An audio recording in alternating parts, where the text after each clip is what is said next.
He had clearly seen a man in a residential building ahead maliciously throwing objects out of a window. At first, the man only poked his head out. Qin Shou thought he was just another survivor begging for help or asking questions, so he let his guard down. Unexpectedly, the man suddenly hurled a wooden stick and ducked back inside the window. His only goal was to harass them and get under their skin. If that was how he wanted to play it, Qin Shou would get his revenge. The man had probably spotted the drone buzzing overhead and came over to check what was going on. Once he saw Qin Shou's vehicle drawing near, he acted out of petty spite. Clear ahead, let's move. Got it. Qin Shou raised his shotgun and locked onto the window. He did not care if the man showed his face or not. He fired several rounds straight at the stainless steel window bars. Then he pulled an incendiary grenade from his gear. He stepped out of the car, pulled the safety pin, took aim, and hurled the grenade hard through the window. His throw was steady, and luck was on his side. The grenade slipped cleanly through the gaps in the shattered metal bars and landed inside the room. Boom. Ugh. Help. I'm sorry, I'm so sorry. Mommy, save me. Help me. My child, run out of there. You bastard. He's just a kid. The man hiding inside had already fallen into a full panic the moment Qin Shou opened fire. Shotguns lacked stopping power at long range, but their deafening roar was terrifying enough. Buckshot sprayed across the metal bars, the window frame, and even the ceiling inside the room. The man's whole motive had been nothing but petty malice. He resented seeing others far better off than himself, especially when it was clear they were not there to rescue him. He had no items that could draw hordes of zombies to swarm Qin Shou's vehicle, and most nearby undead had already been lured away by the drone, so a stick was all he could throw. He never imagined his petty attack would backfire so badly, nor that Qin Shou would retaliate so fiercely. The gunfire alone was enough to scare him, yet Qin Shou had followed up with an incendiary grenade. Flames spread everywhere, blocking the interior doorway completely. The blast set his clothes ablaze. I thought he had some flotation supplies stashed away, but it doesn't matter now. He's a fully grown adult, not a child. People with this kind of small-minded cruelty deserve to perish early in this apocalypse. Listening to the screams from the upper floors, Qin Shou pulled out another incendiary grenade and tossed it through the furniture-blocked ground floor entrance, followed by more grenades through the second and third floor windows. Boom, boom, boom. Flames engulfed the entire building. Satisfied, he climbed back into the vehicle and drove off. His anger had faded, and he felt a sense of relief. The whole incident had only left them with a minor scare, no real danger. Fire! Somebody help us. Baby, get out of there. Hurry out. The screams echoed behind them, and Qin Shou felt no remorse whatsoever for what he had done. He felt no guilt over the lives lost, only a weight lifted from his chest. After seeing piles of corpses in the starting zone, fighting countless zombies over the past 2 days, and even eating meals mere steps away from dead bodies, he had long grown desensitized to such sights. Well done, Xiaoqin. Lu Tao deactivated her clairvoyant vision, lowered her MP7, and picked up the drone controller to set the aircraft into automatic hover mode. She listened to the distant cries without an ounce of sympathy, only relief that the troublemaker had gotten what he deserved. He had struck first with unprovoked malice. What if he had thrown a weapon instead of a simple stick? Their fates could have been far worse. Though their off-road vehicle was a heavily modified model fitted with reinforced armor plating, built to withstand impacts and blunt blows, it was nowhere near as durable as a proper military armored vehicle. He could have easily wielded high-powered firearms or tossed grenades at them. At least they were protected by level 6 helmets and body armor, which offered some defense against harm. I underestimated how cruel people could be. My mistake. The real threat in this end times is never the zombies, it's other human survivors. Qin Shou took a deep breath, gaining a far clearer understanding of this brutal survival game. There were outright villains roaming the ruins, and also foolish, petty people who picked fights for no reason. There was no way to avoid such confrontations when traveling the roads. He had taken the risk of rescuing other survivors for good reason.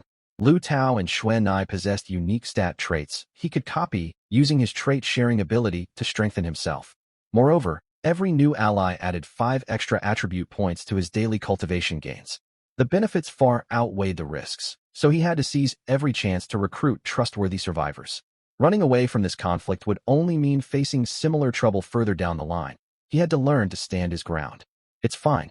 That's why we chose to come with you, instead of staying behind alone like you initially suggested. Lu Tao replied calmly as she adjusted the drone's flight path. Xuanai's loyalty ran even deeper. Wherever Qin Shou went, she followed without hesitation. She would even step forward to shield him from gunfire, sacrificing her own life to protect his. Their journey afterward passed without incident. No more petty troublemakers or desperate bandits blocked their path. They only encountered survivors calling out for rescue or begging to join their group. After winding through ruined streets without stopping, they arrived at the gate of the target residential complex. Using live footage from the drone, they formulated a plan. All the zombies outside the gate have been drawn away, but the complex itself will be tricky to navigate. Stick close behind me and stay alert at all times. After finalizing their strategy with Lu Cixi, Qin Shou and the two women exited the vehicle from a hidden safe spot and advanced slowly toward the complex gate. Climbing over the perimeter wall would only create unnecessary trouble. Entering through the main gate was the simpler choice.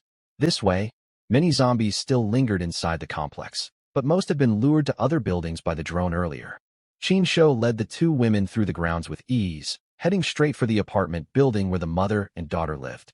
Lu Tao's clairvoyant vision proved invaluable, letting them avoid countless hidden threats ahead of time. Hey, over here, help us. Where did those three come from? Was that drone theirs earlier? Yeah, that's their drone. It lured all the zombies away. Hey, you three down there. Are you with the military? The sudden shouts from upper balconies made Qin Shou's mouth twitch. This complex housed a large number of survivors, bold enough to yell openly from their balconies. Their loud calls only served to draw more zombies toward their own buildings, so Qin Shou ignored them completely and rushed the others into the emergency stairwell. A small number of slow, maimed zombies lingered in the stairwell, too crippled to move far. Any fully mobile undead would have been drawn away by the drone's noise long ago. Cleared, let's head upstairs. The stairwell is free of active threats. A few zombies are trapped inside sealed apartments and can't get out. We're safe for now. Qin Shou eliminated the lingering undead and continued upward, reassured by Lu Tao's vision scan. They reached their destination without further mishap. Qin Shou pulled out his phone to send a signal, and the sound of furniture being dragged echoed from behind the apartment door. After a moment, the heavy door creaked open. Standing inside were the mother and daughter pair, both wearing makeshift protective gear of their own design. They had strapped books to their arms and legs with packing tape, layered beneath thick down jackets, creating a bulky, comical silhouette. Qin Shou did not laugh. Instead, he admired their quick thinking and resourcefulness. Clearly, the two women were far from foolish. Sisterly, Cixi. Lu Tao hurried forward and embraced the pair, overjoyed to see them. The mother and daughter teared up with excitement, showering the capable, reliable Lu Tao with endless praise. Click. The door latched shut, and the group moved into the well-furnished living room. They would not stay here long, however. Let me introduce you. This is the captain I told you about over the phone. Lu Tao turned to gesture toward Qin Shou, who sat on the sofa sipping a carbonated drink, and spoke openly without hesitation. He's also my partner. A faint blush tinted her cheeks, but pride and happiness outweighed any shyness. The mother and daughter stared in shock. They had suspected something of the sort from their private chats with Lu Tao, yet they had not expected her to state it so plainly upon their first reunion, and to speak of it with such pride. It's been about a year, Cixi, Aunt Li. Qin Shou smiled and greeted them. The pair lived up to their reputation as strikingly beautiful women. Lu Cixi possessed an ethereal, otherworldly beauty, while Lu Li exuded elegant, mature grace. They were younger and more radiant than he remembered, though their homemade armor somewhat obscured their natural charm. This trip had absolutely been worthwhile. Before the apocalypse, Qin Shou had never dared to hope he could grow close to them, held back by his low social standing. Now, everything had changed. The mother and daughter froze, studying him closely as recognition dawned. They had seen him once on a film set a year prior, yet his transformation was staggering. Clad in tactical combat gear, wearing a luxury watch, with a taller, firmer physique and sharper features, he carried an undeniable magnetic aura they had never noticed before. He cut an incredibly striking figure. It was no wonder Lu Tao had openly claimed him. Her introduction was as much a clear statement of their bond as it was a simple explanation. Hello everyone. My name is Qin Xuanai, and I am his partner as well. Xuanai stepped forward to introduce herself. Qin Shou and Lu Tao exchanged a surprised glance, confused by her new surname. They quickly recalled she was originally from Japan, where women traditionally take their spouse's family name after forming a committed partnership, and understood immediately. Mr. Qin, you've changed so much in just 1 year. Lu Li spoke awkwardly, stepping forward to greet him. A year ago, she and her daughter had barely acknowledged him on set. Lu Li had even been wary of him, fearing he would grow too close to her young daughter. Now they dared not treat him with anything but respect. The power dynamic had shifted entirely. They had no confidence they could survive long-term in this deadly game, let alone live comfortably. They had spent 3 sleepless days imagining every horrific fate that could befall them once their supplies ran out or a horde of zombies attacked, and had messaged Lu Tao nonstop at dawn, sending photos and updates in desperate hopes of rescue. Lu Tao had spoken endlessly of Qin Shou's strength, the safety their group enjoyed, and the good life they shared together. People change, especially when they're still growing. Now that we're here, you both know what this situation entails. This is no longer our original world. An artificial intelligence triggered a global cataclysm and trapped humanity in a forced end-times survival game. You've seen the chat logs and messages by now. You must understand all the horrors this world holds. Qin Shou's smile faded, his tone cold and unflinching. Before the apocalypse, he might have taken his time to slowly court them, but there was no room for drawn-out romance in this ruined world. Color drained from the mother and daughter's faces at his blunt, honest words. This was no romantic drama. Every choice carried life or death stakes. If they wanted to live safely, they could not afford to act timid or naive. They had read countless messages from other survivors begging to join stronger groups, willing to offer everything they had just for a chance at protection. No one risked their lives traveling across zombie-infested ruins to save strangers without reason. Lu Tao stood silently beside him, waiting for their decision. Xuanai likewise said nothing, gently massaging Qin Shou's shoulders as an unspoken example for the pair. We understand. We don't ask for much, only the chance to stay alive. Could we have a little time to prepare ourselves first? Qin Shou frowned faintly at her request, and Lu Li quickly corrected herself. No, never mind. We'll follow your lead right away. Lu Sisi was not intimidated at all. Instead, she found Qin Shou's unyielding resolve impressive. Very well, welcome to the group. The heavy, awkward atmosphere lifted as Qin Shou smiled again. Put these on right away. Getting used to tactical gear now will help you adapt faster. Qin Shou pulled 2 sets of level 3 helmets, body armor, and tactical uniforms from his spatial ring. He had kept spare equipment ready in case they encountered more survivors willing to join, and now the spare sets had found their use. Lu Li and Lu Sisi took the gear, and Lu Tao helped them remove their makeshift homemade armor inside the apartment. They kept their undergarments on, so the process was only mildly embarrassing, no different from changing into swimwear. Lu Sisi's youthful beauty was soft and unthreatening, with full, rounded cheeks still dusted with baby fat and flawless, glowing skin. A natural ethereal aura clung to her, as though she did not belong to this broken mortal world, gentle, cool, wrapped in a faint moonlight-like glow. It was no surprise she was beloved by countless people as a pure, unattainable ideal. Though petite in frame, her small stature made her easy to travel with and support. She was younger than Qin Shou by a few years, and loved eating, prone to gaining weight easily. Next was Lu Li. If her daughter was an unpolished jade stone, Lu Li was polished jade glowing softly with the warmth of time. Though she had given birth to Lu Sisi at a young age, she carried a profound classical grace and quiet literary charm shaped by life experience. Not a single wrinkle marred her smooth, fair skin, and she held herself tall and poised. Her overall vitality was even better than Lu Tao's before she met Qin Shou. While Lu Tao carried a sharp, bold maturity, Lu Li's gentle, understated charm ran deeper. The mother and daughter pair were breathtaking, each more striking than the last. Lu Sisi often joked she was the plainest member of her family, and it was true. Her grandmother and aunt were also exceptionally beautiful women. They finished changing into the tactical gear quickly, enduring Qin Shou's gaze without complaint. The sturdy equipment brought them a strong sense of safety and confidence. It was clear how much easier life would be under the protection of a capable leader. After drinking cold coffee Lu Tao handed them to clear their heads, the group prepared to head back down the stairs, taking the same route they had used to enter. They stowed all the compressed food and supplies from the mother and daughter's camping backpack into Qin Shou's spatial ring.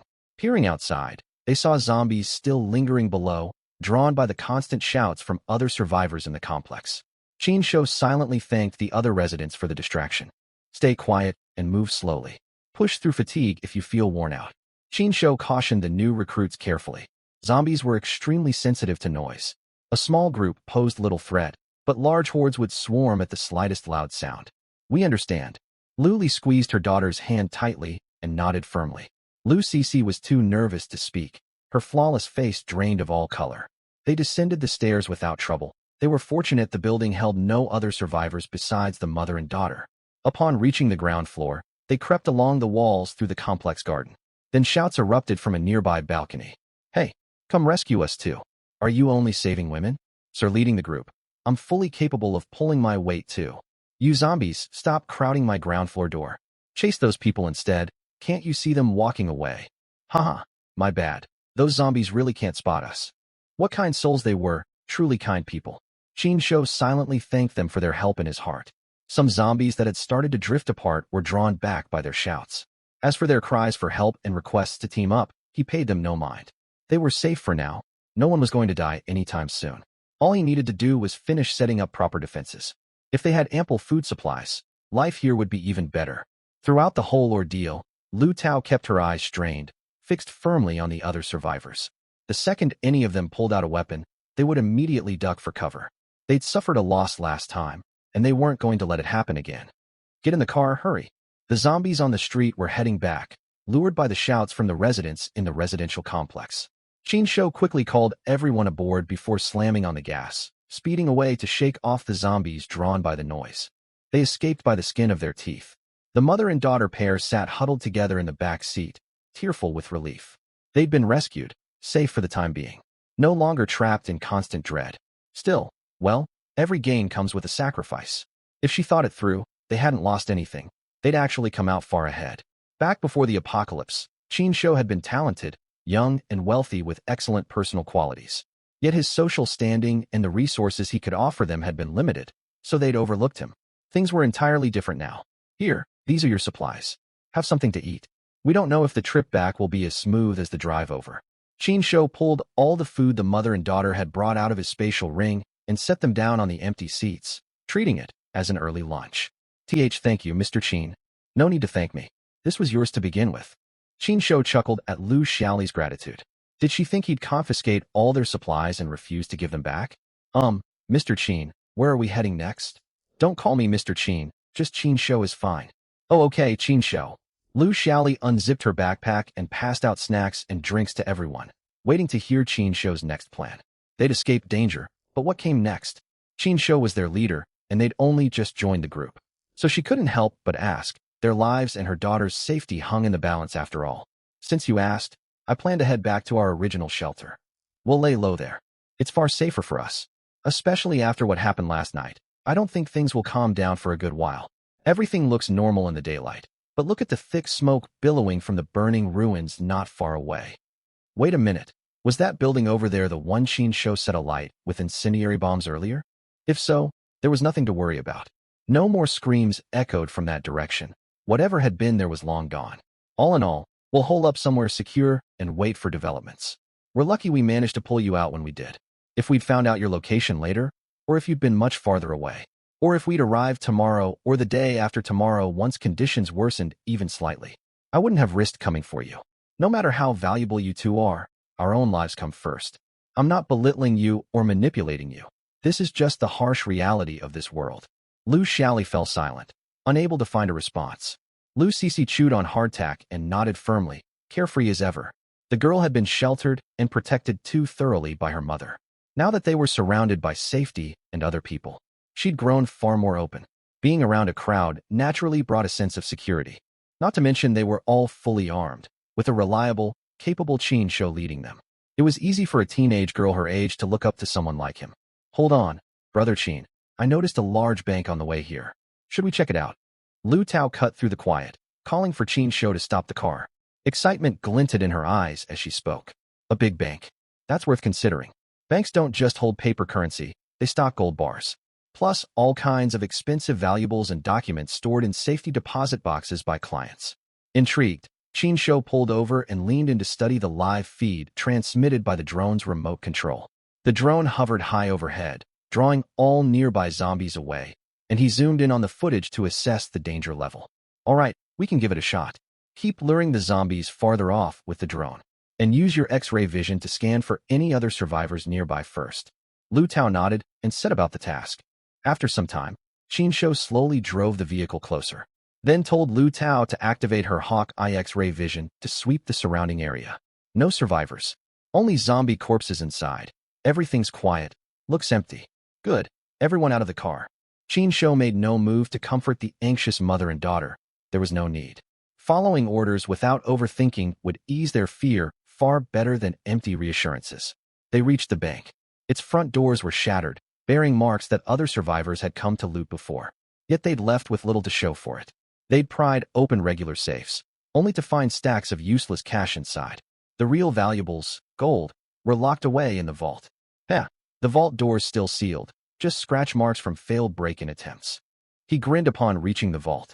Without explosives or special unlocking abilities, breaking into a bank vault was nearly impossible. He summoned Yukaina the Yuki-onna and her universal key ability. Click. It unlocked even without power, automatically disengaging all the mechanical locks inside. This power was incredibly handy. As the heavy vault door creaked open, Chinsho shone his flashlight inside, only to feel a wave of disappointment.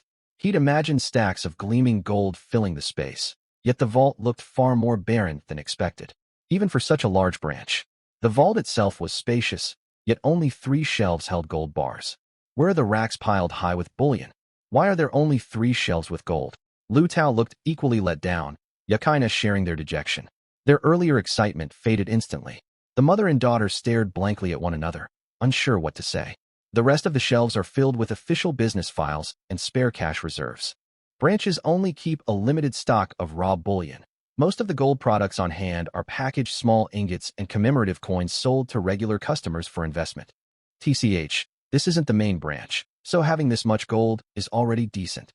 Wait a second, are these fakes? Solid brass, plated to look like gold. Chinsho's composure crumbled. The packaged small ingots and commemorative coins meant for retail buyers were genuine. But more than half of the loose, unwrapped bullion bars were counterfeit brass coated in gold leaf. Even in this world, institutions run on the same shady tactics as places like the free nations back home. Their central banks never let anyone audit their actual gold reserves. Talk about loose oversight. Chinsho grumbled at the blatant fraud. He had no expert eye for telling real gold apart from fakes. But he could feel the stark difference when he pulled each bar toward himself using electromagnetic force to judge authenticity. Over half of them were counterfeit. He'd lost a fortune's worth of potential points in an instant. He rummaged through file boxes on the bottom shelves and found bound stacks of official gold storage manifests and purity inspection reports, all stamped with official seals, complete with dates, origin marks, serial numbers, purity ratings, and English signatures on the receiver line. The paperwork's forged flawlessly, the counterfeits look indistinguishable from the real thing, and they even artificially aged them to match genuine stock. He let out a frustrated huff. All those lost points that should have been his. Officer Smith, this is outrageous. Enough of this frustration. Yukaina, go open every safety deposit box in the bank. They couldn't have tampered with every single client's stored valuables. At most, only a handful would be compromised. Yukaina nodded and set to work, unlocking every safety deposit box lining the walls. Some were the size of mailboxes, others slightly larger, just like the secure vault seen in special operations raids. It didn't take long for all of them to be opened, revealing a mix of gold ingots, jewelry, legal documents, and works of art inside. All things considered, this haul's still fantastic. Let's fill up our spatial rings as much as we can. If we run out of room, I'll move some tools, food, and water to the back of the SUV first. In the end, they stacked a portion of tools and supplies into the empty rear compartment of the off-road vehicle, then packed every inch of space in their spatial rings with authentic gold, gemstone jewelry, and other high-value goods. As for the fake brass bullion, leave them here. We've got no extra storage space, and they're barely worth any points anyway. At 1 o'clock in the afternoon, the vehicle pulled safely into the gated luxury residential complex. Using drones paired with timed alarms to draw zombies away was an incredibly useful trick. Climbing the stairs was still exhausting, though, if they wanted maximum safety without cutting corners. They had no choice but to climb a lifting rope up to the 4th-floor balcony first, then trudge up the interior stairwell all the way to the rooftop. The staircases from the ground floor up to the 3rd had all been sealed shut. Chinsho made an extra trip to haul all the tools, supplies, and food stored in the SUV back with them. Nothing could go to waste. They stowed those supplies temporarily on the 4th floor and parked the vehicle in a hidden spot nearby.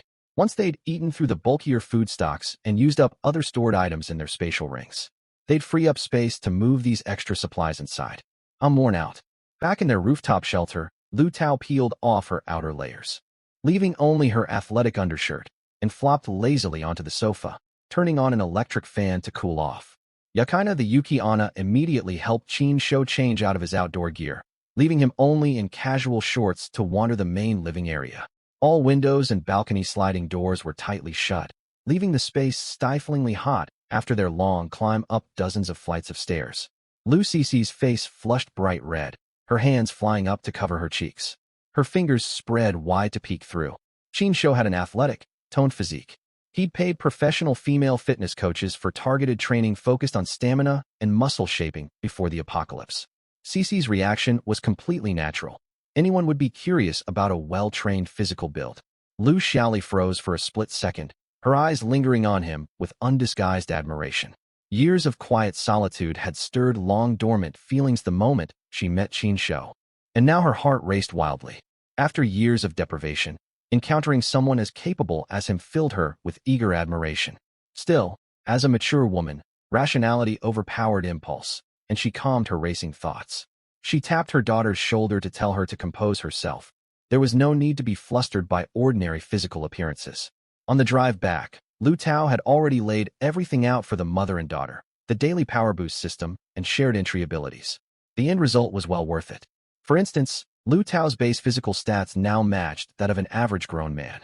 In time, she possessed strength rivaling a seasoned male weightlifter, with even greater power to unlock later. Strong enough to take down an ox with one blow. Not only did they grow stronger for free, the cultivation process itself was comfortable and straightforward. Just look at how healthy and vibrant her complexion was now. Lu Tao had once been physically outmatched by Lu Xiaoli, yet she'd far surpassed her after unlocking the power boost system. As for unique entry abilities, Lu Xiaoli's two entries were Danger Sense and Rapid Mastery. Lu Cece's entries were Innate Sword Body and Lingbo Microstep Lightness Skill. Once the 1-week cooldown for copying another person's entry lifted, Qin Shou planned to copy Lu Xiaoli's Danger Sense first. The mother and daughter were incredibly lucky with their abilities. Back in their starting zone, they'd stumbled on a fully stocked villa, gathering plenty of food and high-value jewelry they'd later traded for a smartphone, a handgun, and ammunition. They hadn't dared wander far after that, packing 2 suitcases of supplies and laying low early, all thanks to Danger Sense alerting them that hostile strangers were approaching, intent on harming them. A constant risk given their striking appearances. It spoke volumes about how invaluable the Danger Sense ability was. Rapid Mastery, a talent-type entry, was equally remarkable. Lu Xiaoli could learn any skill quickly if she put her mind to it, though reaching absolute mastery would take years of consistent practice. Lu Cece's pair of abilities felt tailor-made for her. Innate Sword Body, another talent entry, was far more powerful and specialized than Rapid Mastery. As long as she held a blade, casual practice would let her intuit swordsmanship principles, mastering lethal combat techniques without formal instruction. Ask her whether she'd won or lost a spar, and she'd simply say she'd gained new insight. No one knew just how far this ability could evolve, and it fit Cece perfectly, paired with the martial entry Lingbo Microstep. The lightness skill granted her the legendary agility seen in Wuxia Tales, a natural talent she possessed from unlocking the entry. She was still inexperienced, however, unable to fully unleash its speed and grace. No internal energy system had unlocked for her yet. She could only channel her ordinary human stamina to fuel the lightness skill, limiting its effectiveness. Since each person could only copy one unique entry from another individual, Qin Shou planned to copy Innate Sword Body once the cooldown reset. His reasoning was simple. Paired with his electromagnetic manipulation, he could master sword flight and the Thousand Swords Return technique. He had no prior training with bladed weapons, so this entry would eliminate his weakness in sword combat. Sword flight still counted as swordsmanship, after all. Sharing the ability with all the women in his group would boost their close quarters combat prowess. A vital advantage. They had no way of knowing what dangerous worlds they'd be sent to survive in next. From the public chat feed he'd scrolled through on his phone earlier, other survivors had posted wildly varying unique entries. Some granted raw physical strength, letting users strike with enough force to fell cattle. Others were support skills, innate martial arts techniques, or passive buffs. Qin Shou focused his attention specifically on talent-type entries. A small handful of survivors had unlocked fantasy and Xianxia talent entries. Yet most couldn't activate them immediately, unlike Cece's innate sword body which functioned as soon as she held a sword. Those survivors had mistakenly assumed their rare talent entries would work right away, trying to channel spells or summon fireballs. Without the proper cultivation foundations or supporting skill manuals, without the required training materials and methods, the abilities remained dormant. Yet anyone who held such entries held an unmatched long-term advantage. This critical intelligence shaped his plans for future power growth and prepared him for the diverse battles ahead. The world would not only throw zombies and mutated beasts at them. That would be far too simple. He might one day face Xianxia cultivators, mages, extraterrestrial beings, and more. Sometimes they would be cast as ordinary survivors in biochemically ruined cities like their current Lost City zone. Other times, they might act as outside invaders traveling to foreign realms to scout, gather resources, and withdraw once their objectives were complete. On a side note, Qin Shou had memorized the usernames and rare talent entries of those survivors. If they survived and kept their original usernames, their abilities might prove useful allies or bargaining chips further down the line. He woke up after a midday rest.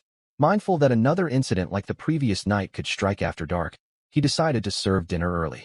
None of them had eaten much for lunch, only a few bites of hardtack in the SUV that morning, plus light snacks once they returned to the rooftop before napping.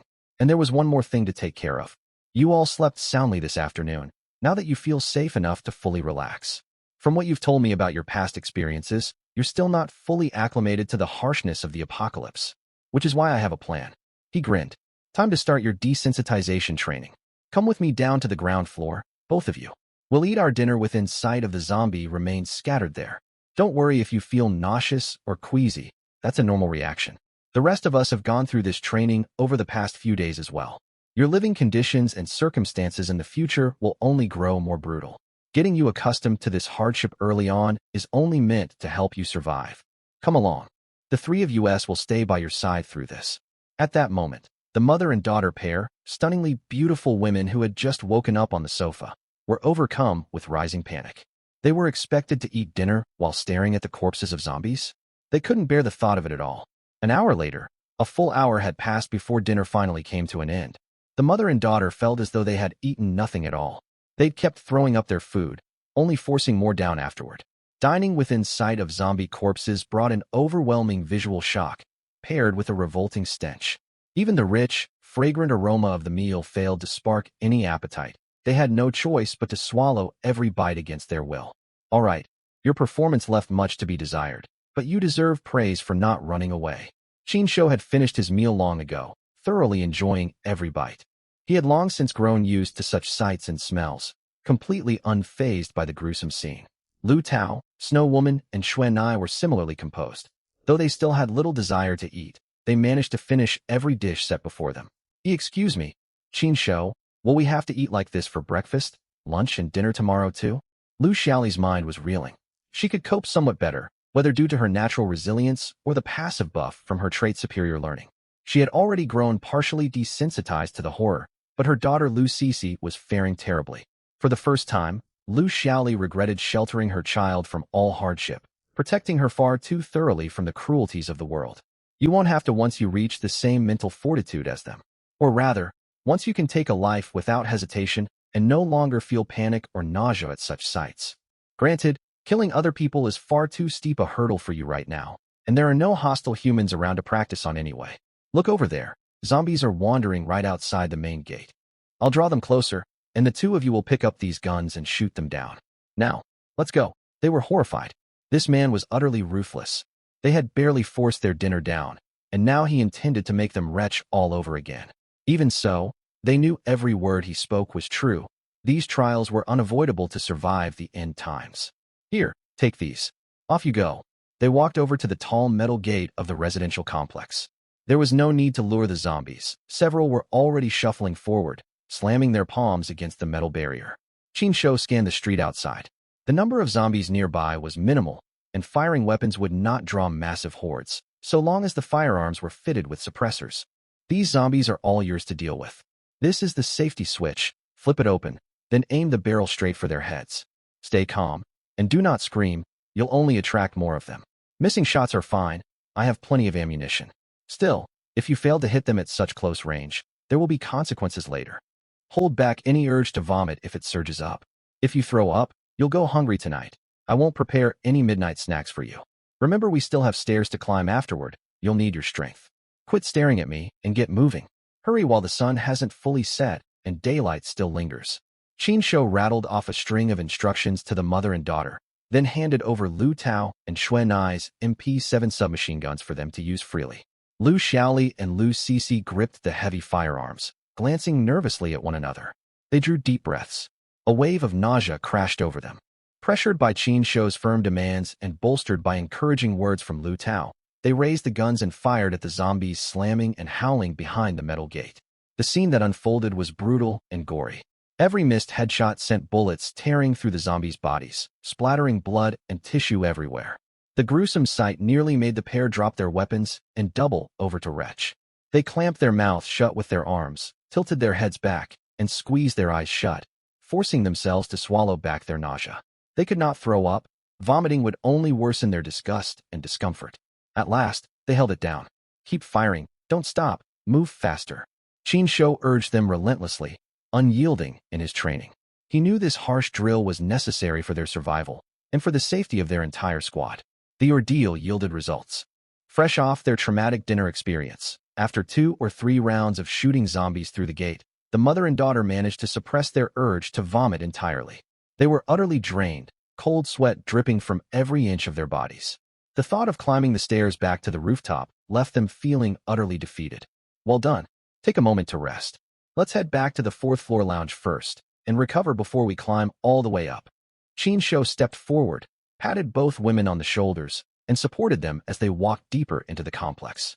Too exhausted to protest, they shifted alongside him into the main building, then rode the lift rope back to the 4th floor lounge and collapsed onto the furniture. Time slipped by slowly. By the time they'd caught their breath, daylight had faded completely, and full darkness would settle in at any moment. Right then, unrest erupted among the zombies outside. Their low, rumbling moans morphed into loud, wild howls, echoing like packs of feral hounds. Just as I suspected, they fully rioted. Qin Shou stepped onto the balcony and peered through a pair of binoculars. Thankfully, the zombies right outside the gate had all been eliminated, so new hordes could not gather there quickly. Further down the streets, however, massive swarms of the undead had regrouped, shuffling toward buildings hiding other survivors. This is terrible. Are we going to be all right? Lu Xiaoli stumbled over to the balcony. She could not clearly make out the chaos unfolding outside the complex, but the unending wails drifting over the walls made it clear how dire the situation was beyond their walls. She felt a surge of relief that Qin Shou had rescued them early that morning.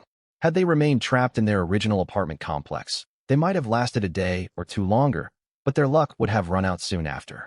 It explained why Qin Shou had said he might not have come for them if they'd waited another day or 2. You're safe, don't worry. You two cleared out all the zombies right outside the gate before nightfall. That's a huge win for us. Lu Xiaoli fell silent.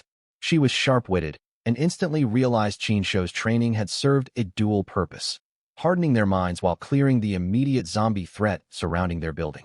But her relief was short-lived. In truth, Qin Shou's own moment of reprieve was cut short as well. Thud thud. The ground trembled faintly beneath their feet. Even from far away, they could feel the low vibrations emanating from a colossal creature's movements. What is that? The massive, blurry silhouette looming in the dark sent Lu Xiaoli collapsing to the floor in terror. Even without a fear of giant creatures, anyone would be terrified by a monster taller than the 4th floor of their building. Dread washed over everyone inside the room. Only Qin Shou retained a shaky hold on his composure. Stay calm. It's still far off, and it's not heading this way. Qin Shou lowered his voice to snap them out of their panic, gripping the balcony railing tightly with one hand while raising his binoculars with the other to observe. He was proven correct. The boss monster had appeared. The powerful foe he'd speculated about the previous night had materialized exactly as predicted. He wondered if he'd accidentally cursed them with his words, or if his ultimate fortune trait was activating at the worst possible time. He wished the luck buff would stop triggering during such deadly crises. The survivors hiding in the nearby residential buildings are in grave danger. That giant beast seems capable of sensing their locations. No sooner had Qin Shou finished speaking than distant screams of terrified survivors echoed through the streets. He could pinpoint the cries to the group of survivors he'd passed on the road that morning. They had been caught completely off guard, unaware the towering monster had crept into the city. Worse yet, this was not the only colossal beast roaming the streets. The regional group chat on everyone's phones erupted with frantic messages. Underwear wearer, help. There's a monster out here. Where's any light? I need backup right now. Steel piercer, somebody help me, please. Lady lover, what the hell? I was eating instant noodles on my balcony when this giant beast crawled out from the street right in front of me. Rude one, damn it. This convenience store won't stay safe anymore. Even with all my barricades, I have to run. Snow Cookie Lover, it's pitch black out here. Where can we hide? Wait, that monster knows I'm inside this building. I need to flee immediately. Drifter, what's going on over there? I can't see anything from my window. Someone send photos. First Wind Sleep, stop gawking and hide. Wait, hiding won't work. From what everyone's saying, the monster can track humans down. Run. Survival expert, they're coming. We're all prey to these beasts. I recognize this giant creature. It's the bioweapon boss from an old shooting game I played as a kid, the alien beast. Only this one's far bigger. Qin Shou quickly scanned through every frantic message popping up on the screen. Some survivors were trapped in direct danger, others watched in confusion, and a few even made mocking comments at others' misfortune. When someone typed the name Alien Beast, Qin Shou's mind clicked into place. Was this a crossover with the zombie scenario mode from Counter-Strike? Was this map the Lost City? Was that towering monster the alien beast? He could not believe how disparate worlds had merged into this deadly survival trial. The military units he'd spotted the night before must have been CT Division soldiers hunting down this massive creature. We cannot return to the rooftop. If that alien beast, let's stick with that name for now, turns its attention to our building, the rooftop will leave us completely exposed with nowhere to hide. Qin Shou drew a deep breath, herding all the women back into the lounge. He slid the glass balcony door shut, then tugged thick floor-length curtains closed, leaving only a thin slit to peek outside. He doubted the fabric would conceal them if the monster drew near, but it offered a small sense of psychological comfort at the very least. Qin Shou, Brother Qin, Lu Xiaoli, and Lu Cixi trembled with fear, yet a flicker of gratitude lingered in their hearts. They were terrified by the incoming catastrophe, far deadlier than the small zombie search parties they'd faced the night before. Yet they were endlessly thankful Qin Shou had rescued them that morning and brought them to this relatively fortified safe zone. If they'd remained trapped in their old apartment complex, they would have stood no chance. That district teemed with other survivors, drawing far more monster and zombie activity, and its defensive layout was far inferior to their current building. The rush of narrowly escaping death clouded their logic, leaving them ruled entirely by raw emotion. Lu Tao, Snow Woman, and Xuan Nai were equally frightened, but their prior trauma training and Qin Shou's presence steadied them. They pressed close to his side without uttering a single word, terrified that any noise might draw the monster's attention, even though it was miles away and their voices could never carry that far. Eventually, all of them huddled together in a tight embrace, the only small comfort to ease their overwhelming fear. But Lu Tao found no solace in the group hug. If anything, the fleeting sense of safety only amplified her crushing worry.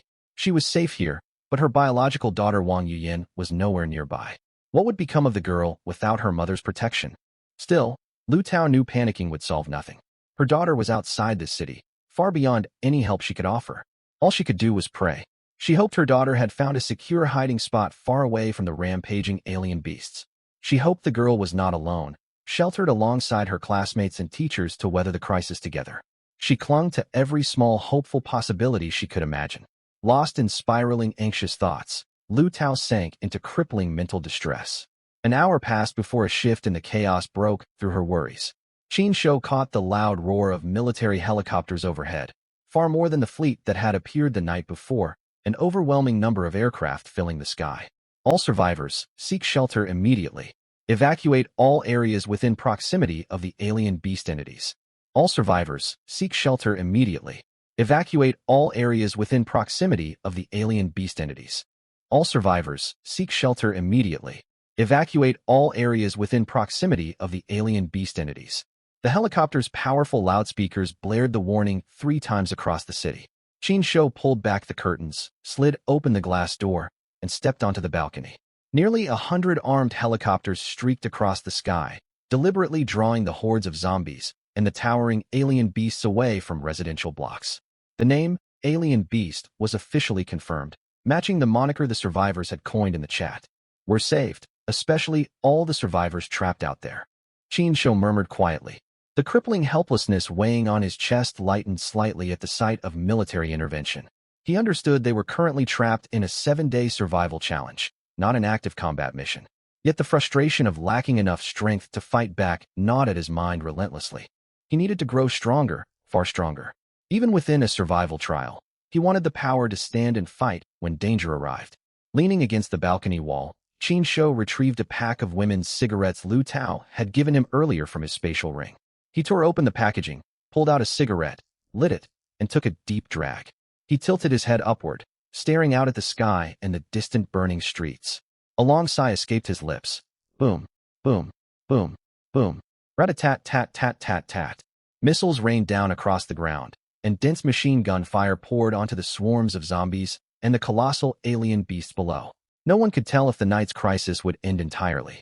All survivors across the city shared one single priority above everything else: fight tooth and nail to stay alive. The clock read 10 o'clock at night. The 3-hour monster incursion had finally quieted down. The alien beasts had not been eliminated, however. After sustaining heavy missile and gunfire barges from the helicopter fleet, they burrowed deep underground to escape the aerial assault, vanishing without a trace. It seemed the immediate threat had passed, but no one dared to relax fully. Hordes of zombies still roamed the streets outside, and every survivor knew this night's monster attack was merely a preview of the horrors to come. This survival trial lasted 7 days. Daytime brought relative safety. Zombies were noticeably fewer, slower, and far less aggressive under sunlight. Survivors could rest, search for sturdier shelter, reinforce defenses, or band together with other groups for protection. Those bold and confident in their abilities could venture out to scavenge supplies and high-value loot to exchange for points once the trial concluded, a high-risk, high-reward gamble. Nighttime, however, brought unrelenting danger. Each subsequent night would grow deadlier than the last. Over the past 3 hours, half of all survivors had been forced to abandon their original safe houses. Many of those displaced people never sent another message in the group chat again. The fate of survivors without functional cell phones could only be imagined. Let's head back. Tonight's monster incident is mostly over. We can ignore the remaining rioting zombie hordes. They'll hunt for other groups of survivors far from our complex, so our immediate surroundings will stay relatively clear. We'll return to the rooftop to rest and sleep, waiting for dawn to break tomorrow. Qin Shou watched the helicopter fleet fly off into the distance as their loudspeakers continued broadcasting evacuation warnings for all survivors. He let out a long, exhausted breath. He had long since grown accustomed to the foul stench hanging in the air, no longer feeling nauseous at the scent of rot and decay. Climbing the stairs to the rooftop sure beats running and hiding from zombies out on the streets, doesn't it? Qin Shou turned around and cracked a dry, dark joke. Lu Tao's mouth twitched faintly, but she could not deny his logic. The alien beasts had retreated underground, yet countless zombies still roamed the streets, howling as they searched for human prey. The helicopters had only focused their firepower on the giant beasts, with no remaining ammunition left to wipe out the endless smaller undead hordes. I can't feel my legs anymore. Once they reached the spacious rooftop apartment, Lu Xiaoli collapsed straight onto the cold living room floor and hastily turned on an electric fan to blow cool air over herself. Brother Qin, can I go take a shower? Lu Cixi watched Xue Nai carry a camping lantern into the master bedroom, then turned to Qin Shou with hopeful eyes. He was the de facto leader of their small group, and washing up was a rare luxury in the apocalypse, so she knew she needed to ask for his permission first. Living under his protection, she understood she must respect his rules. Of course you can. There's plenty of water in the rooftop swimming pool. Use a ladle to rinse off. Just make sure you don't wash the suds back into the pool water. Thank you so much, Brother Qin. Mom, let's go wash up together. Lu Cixi nodded excitedly, then tugged Lu Xiaoli, who was sprawled listlessly on the cold floor alongside Lu Tao, toward the rooftop swimming room. They pulled clean clothing from the backpacks they'd brought from their old apartment to change into after washing. If necessary, there are clean bathrobes hanging in the guest room closet that they could use. Since arriving at the City of Desolation, none of them had gotten a proper bath. They hadn't even managed a thorough wipe down. When she'd seen the abundant water in the swimming pool room that afternoon, she'd already been longing to wash up, though she hadn't dared ask while it was still daylight. What's more, she'd pulled an all-nighter the night before. She'd only eaten a handful of snacks and sipped some drinks, then napped on the living room sofa with a fan blowing on her. Hey, hold on, I'm coming right away. As Lu Xiaoli was tugged away by her daughter, she glanced instinctively at Lu Tao. Her gaze then drifted to Qin Shou, who was being led off by Yukino the Yukiana. She hadn't forgotten their daily power-up cultivation routine. Would Qin Shou skip his practice for the day? It was still before 11 o'clock. There was plenty of time for her and her daughter to finish their daily cultivation bonuses before midnight. Wasting those stat points would be such a shame. Wait a minute. Why was she so preoccupied with Qin Shou's cultivation schedule? Logically, even if she knew they'd have to practice eventually, she ought to want to put it off as long as possible. Could it be that she was secretly looking forward to it, even with Lu Cece there beside her? Had the appearance of the alien beast earlier shaken up her way of thinking? Lu Xiaoli's heart fluttered with confusion, embarrassed by how eager she'd found herself to practice alongside the others. It had been years since she'd let herself entertain such thoughts. Shortly after Lu Cece was born, she'd gotten divorced after a series of hardships. From then on, she devoted every ounce of her energy to raising her daughter, never sparing a thought for her own comfort or happiness. Now, everything felt different. The water's a little chilly, huh? This is one of the rare cold baths I've ever taken. It's sweltering out, so it shouldn't feel too bad. I doubt we'll catch a cold from this, right? Lu Cece stepped into the pool room, setting a camping lamp in a corner to light up the space. She hung the bathrobe she'd been holding on a hook by the door, set body wash and shampoo aside, then grabbed a small bucket and ladle to scoop water.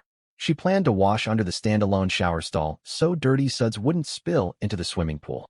Mom, what are you daydreaming about standing there? Come help me carry this. It's really heavy, thief. Lu Cece called out carefreely to her mother, who'd frozen up behind her. Huh? I'm coming. Stop rushing me. We both reek after all we've been through. Lu Cece pouted her soft lips in complaint. When they'd lived up north years ago, she could go days without bathing in winter with no trouble. This place was nothing like that. Even if she couldn't smell much on her own skin, her mind pictured herself as filthy as someone who'd spent an entire day rummaging through a garbage dump. Cece, I envy you so much. Huh? Envy me for what? Do you know what cultivation practice we're about to start? Lu Xiaoli hadn't brought it up, so the thought hadn't crossed Lu Cece's mind until that second. Now that she thought about it, she recalled the biology textbooks she'd read for leisure, plus the supplementary study materials she'd hidden under her covers to read late at night. She'd skipped standard secondary education to enroll straight into film school. After all, the only way to learn about the workings of the human body and spiritual cultivation was through independent reading. Hee hee, now you're flustered and bashful, aren't you? Aye. Hey, it's all right. Compared to losing our lives out here, this practice is trivial, cough. Anyway, I need to walk you through everything step by step, explain exactly how it works. In the master bedroom's bathroom, Qin Shou relaxed as Yukino the Yuki Onna tended to him gently. She washed his hair, scrubbed his back, and wiped his skin clean, then poured warm water over him with a ladle. Lu Tao walked in, shed her outer layers, and knelt beside him with a faint smile. Little Qin, we've only got an hour until midnight. Aren't you worried about wasting those 10 extra stat points from today's cultivation? She asked in a teasing, curious tone. She'd been gloomy the past few days, but her outlook had shifted completely now. More companions would inevitably join their group, and she supposed it was better if those newcomers were people she already knew. Sure, practicing alongside acquaintances might be awkward at first, but it depended entirely on who those people were. She didn't mind at all when it came to Lu Xiaoli and Lu Cece. They'd visited hot springs together before, each bringing their daughter to soak, chat, and have fun side by side. Still, just picturing that scene made her cheeks burn. Yukino the Yuki Onna possessed an incredibly accommodating personality, though. She'd wholeheartedly support anything that benefited Qin Shou. Honestly, Lu Tao had even wondered if Yukino would grow hostile if Lu Xiaoli and Lu Cece refused to join their cultivation sessions. Would she corner them to convince them, or even force them to participate against their will? She'd do absolutely anything if it meant making Qin Shou stronger. If Qin Shou needed to eliminate a threat, Yukino would either carry out the deed herself or hand him the blade without hesitation. She intended to stand beside him through every hardship, sharing both peril and triumph equally. I'm not in a rush. Each 5-minute session of cultivation grants 5 stat points. We can claim those extra 10 points in the last half hour before midnight. They just need a little time to process everything before then. Qin Shou bowed his head as Yukino blotted the moisture from his hair with a towel at a gentle, even pressure, leaving it to air dry naturally afterward. The oppressive heat meant a hairdryer was unnecessary, and it would only waste electricity anyway. If they cranked up the fan overnight, they'd likely sweat through their clothes and need another quick rinse before dawn. You're surprisingly thoughtful toward them, Lu Tao remarked, pouring water over her own hair from the ladle beside her. Sister Lu, I'm curious, why don't you head over to talk them through the process? There's no need. Xiaoli's sharp-witted. She'll sort through her own nerves and prepare herself for cultivation. A faint twitch tugged at the corner of Qin Shou's mouth. Was Lu Xiaoli truly that quick-minded? Well, perhaps she was. At the very least, she'd gone to great lengths to shield and protect Lu Cece through every danger they'd faced. What about you, Sister Lu? How do you feel about all this? And what about, don't ask, don't bring it up? Lu Tao shuddered, cutting him off sharply.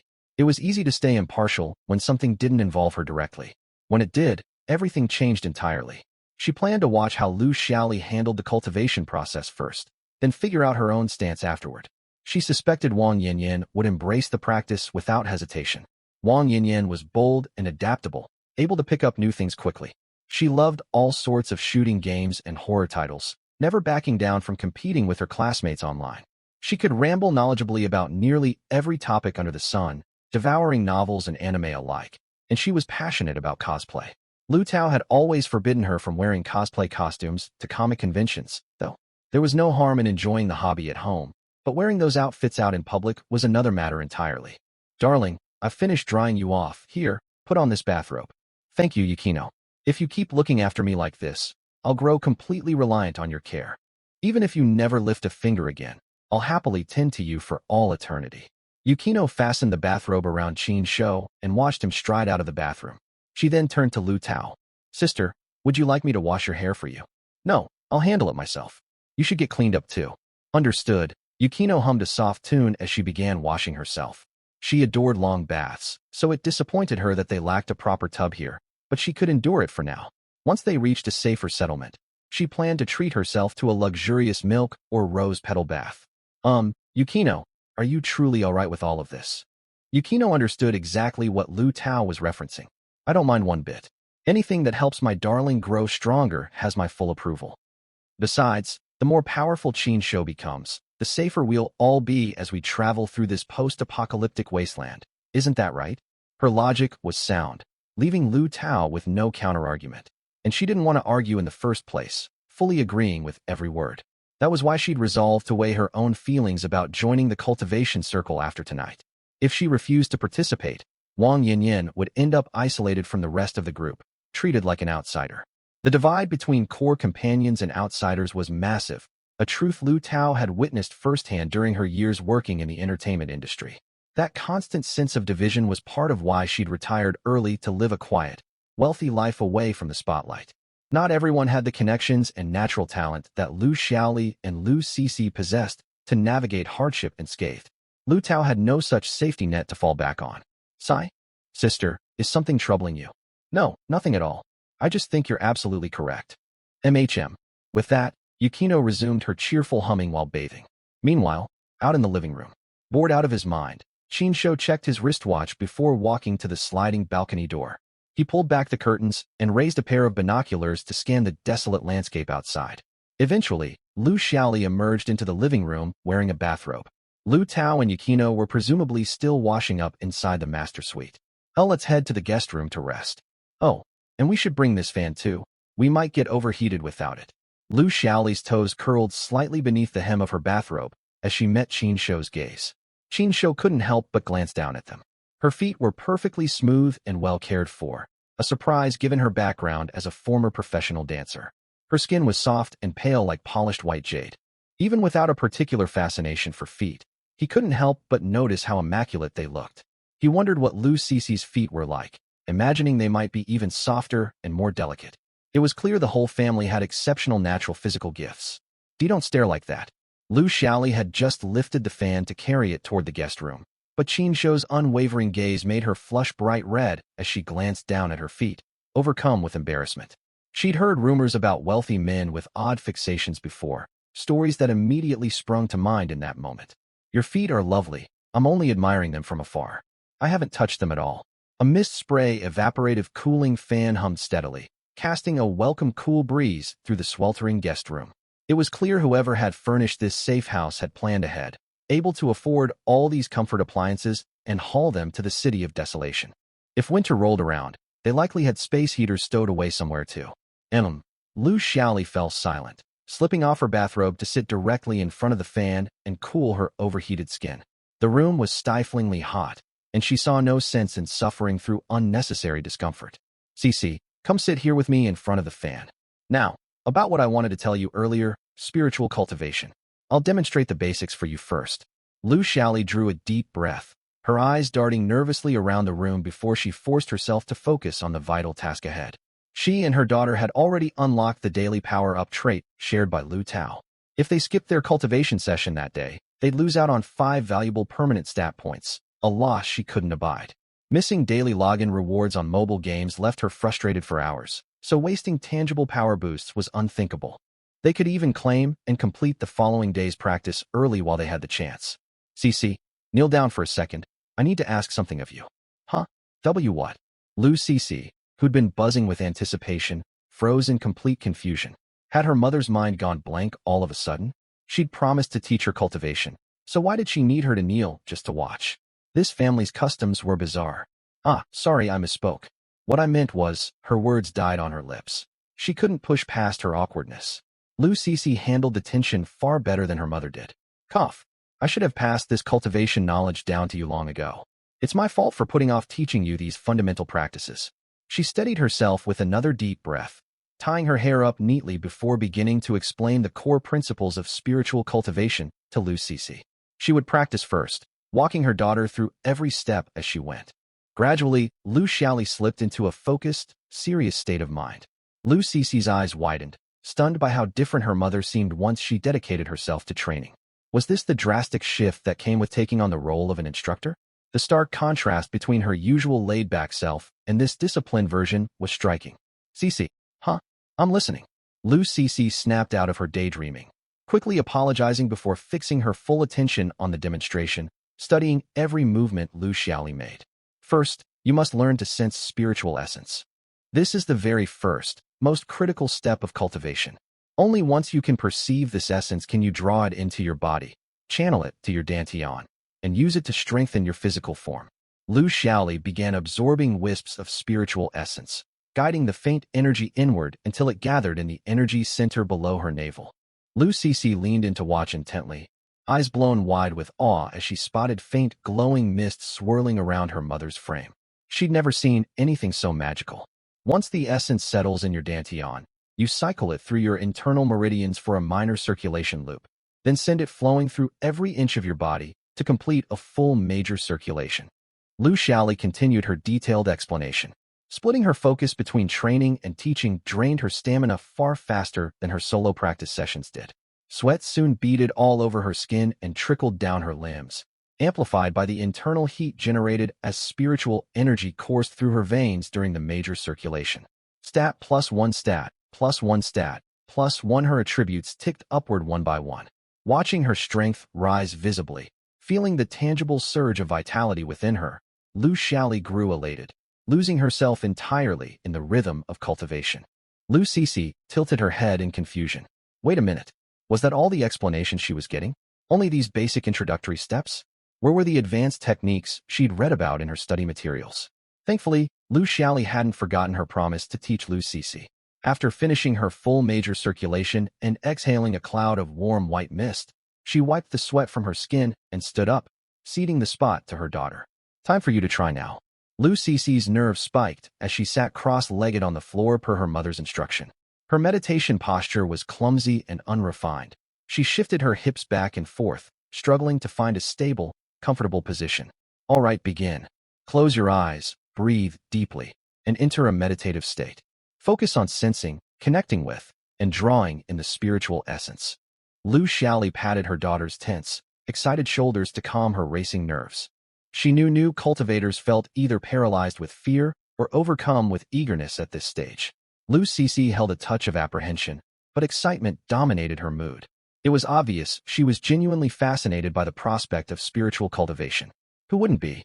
Every session left practitioners refreshed and energized, their bodies healthier, their complexions bright and clear. No one could resist the allure of these practices. For women especially, cultivation doubled as a secret method to preserve youth and maintain radiant skin for years on end. Wait, slow down. Lu Cece had grown overly eager, inhaling a massive rush of spiritual essence straight into her dantian all at once. Lu Xiaoli cursed herself for letting her attention wander for a split second. The sudden flood of energy stretched her daughter's dantian to its limit, placing immense strain on every meridian in her body. Lu Cece doubled over, coughing up a mouthful of blood. Ugh, see what happens when you rush things? You nearly suffered a chi deviation. Cultivation demands patience and steady focus, You can't force the energy to rush through you. Lu Xiaoli hurried to pat her daughter's back, channeling her own cultivated energy to soothe the damaged meridians and stabilize Lu Cici's strained dantian. It hurt so badly. Lu Cici mumbled with a pitiful pout. The pain was agonizing. She couldn't even manage a minor circulation loop, her whole body throbbing too fiercely to move. That's exactly why I told you to calm down and take it slow. Lu Xiaoli rolled her eyes at Lu Cici. Hee, I just noticed time's running short. You said yourself that spiritual essence is thickest in the wee hours of the full moon night. I have to seize every moment to absorb as much as I can. Lu Cici stuck out her tongue, then straightened up to listen carefully to Lu Xiaoli's instructions. Deep breath, intermeditation. She formed cultivation hand seals, slowly sensing and drawing the surrounding energy, guiding it to converge in her dantian, before circulating it through a minor spiritual cycle. Attribute +1, attribute +1.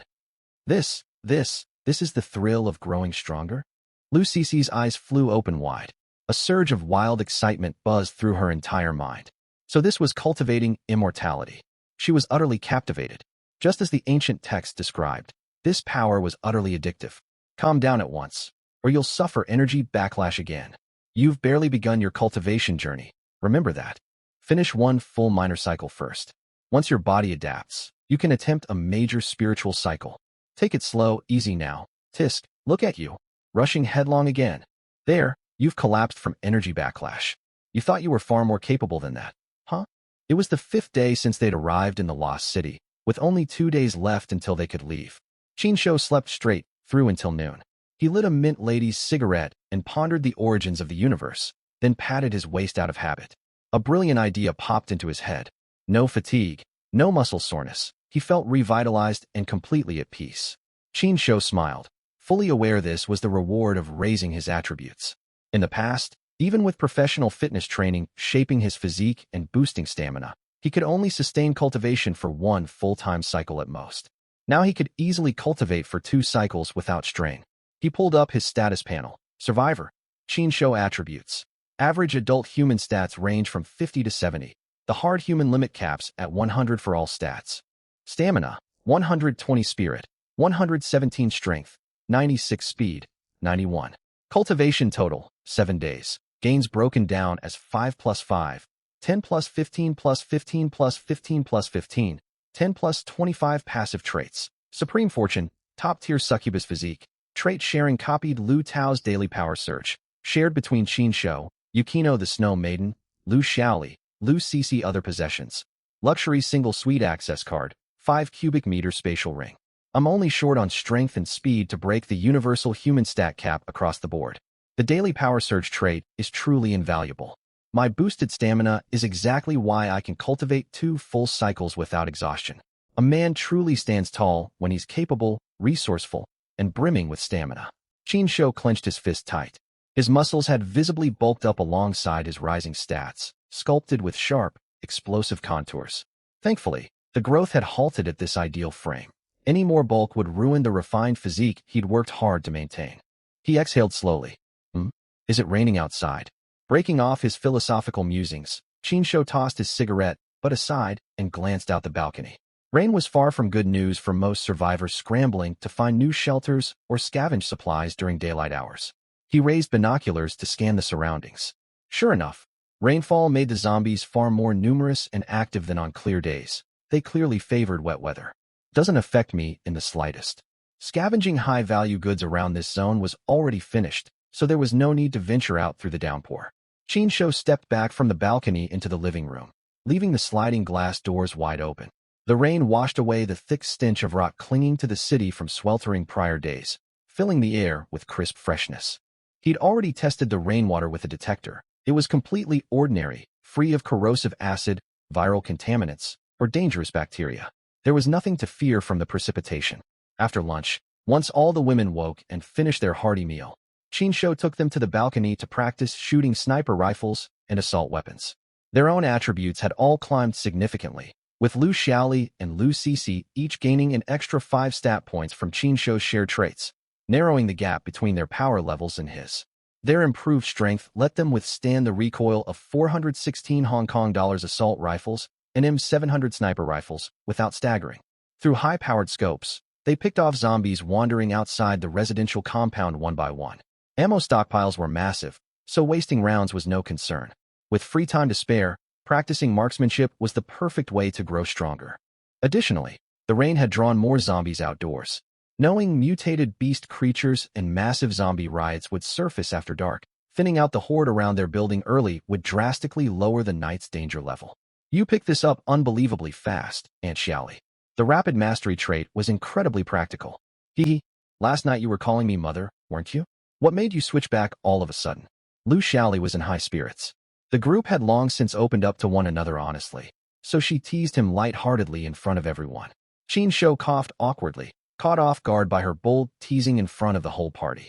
He resolved to find a quiet moment later to gently remind her to watch her words and shift their playful dynamic back to his lead so she wouldn't grow overly cheeky. Darling, I can also offer you gentle, comforting warmth. Yukino the Snow Maiden stepped forward, wrapping her arms softly around Qin Shou and resting his head against her shoulder. Qin Shou froze, caught off guard by the gesture. Haha, brother Qin, I can offer you comfort too. Lu Tao joined in, laughing loudly. Lu Cece looked on in amusement. It was wonderful to see her mother finally drop all her guarded inhibitions and let loose. Her mother's newfound ease was a positive change for them both. Enough teasing, get back to training. Qin Shou redirected them. Especially you, Cece, don't slack off your sword practice. Remember your innate trait. Lu Cece nodded quickly, picking up a broken mop handle to wield as a wooden practice sword and begin her drills. She'd studied basic martial arts moves with film stunt performers in the past, so she could pull off a few proper stances. More importantly, her innate sword body trait let her enter a state of martial enlightenment through unguided practice, steadily developing sword techniques perfectly tailored to her own body without any external instruction. Night fell. Shortly after their early dinner, chaos erupted across the city as predicted. Distant cries from other survivors echoed through the rain. Random gas explosions drew swarms of rioting zombies to their makeshift shelters. Worst of all were the mutated battle beasts.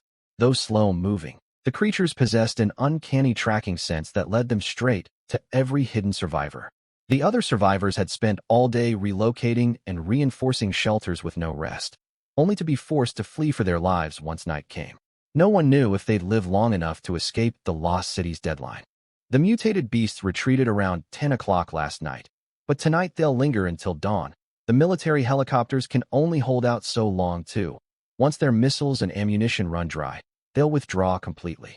Qin Shou pushed the grim thoughts from his mind. Cece, step aside for a moment. I need to talk to Aunt Xiaoli about her earlier teasing. Lu Cece let out a delighted yelp and hopped to the side, eyes wide with eager curiosity. She'd long wished someone would gently rein in her mother's strict, overbearing ways, forbidding her favorite snacks and hobbies at every turn. She couldn't confront her mother herself, so she was thrilled to watch Qin Shou set her straight. The next morning dawned. Qin Shou stood on the balcony yawning wide as he watered the potted plants.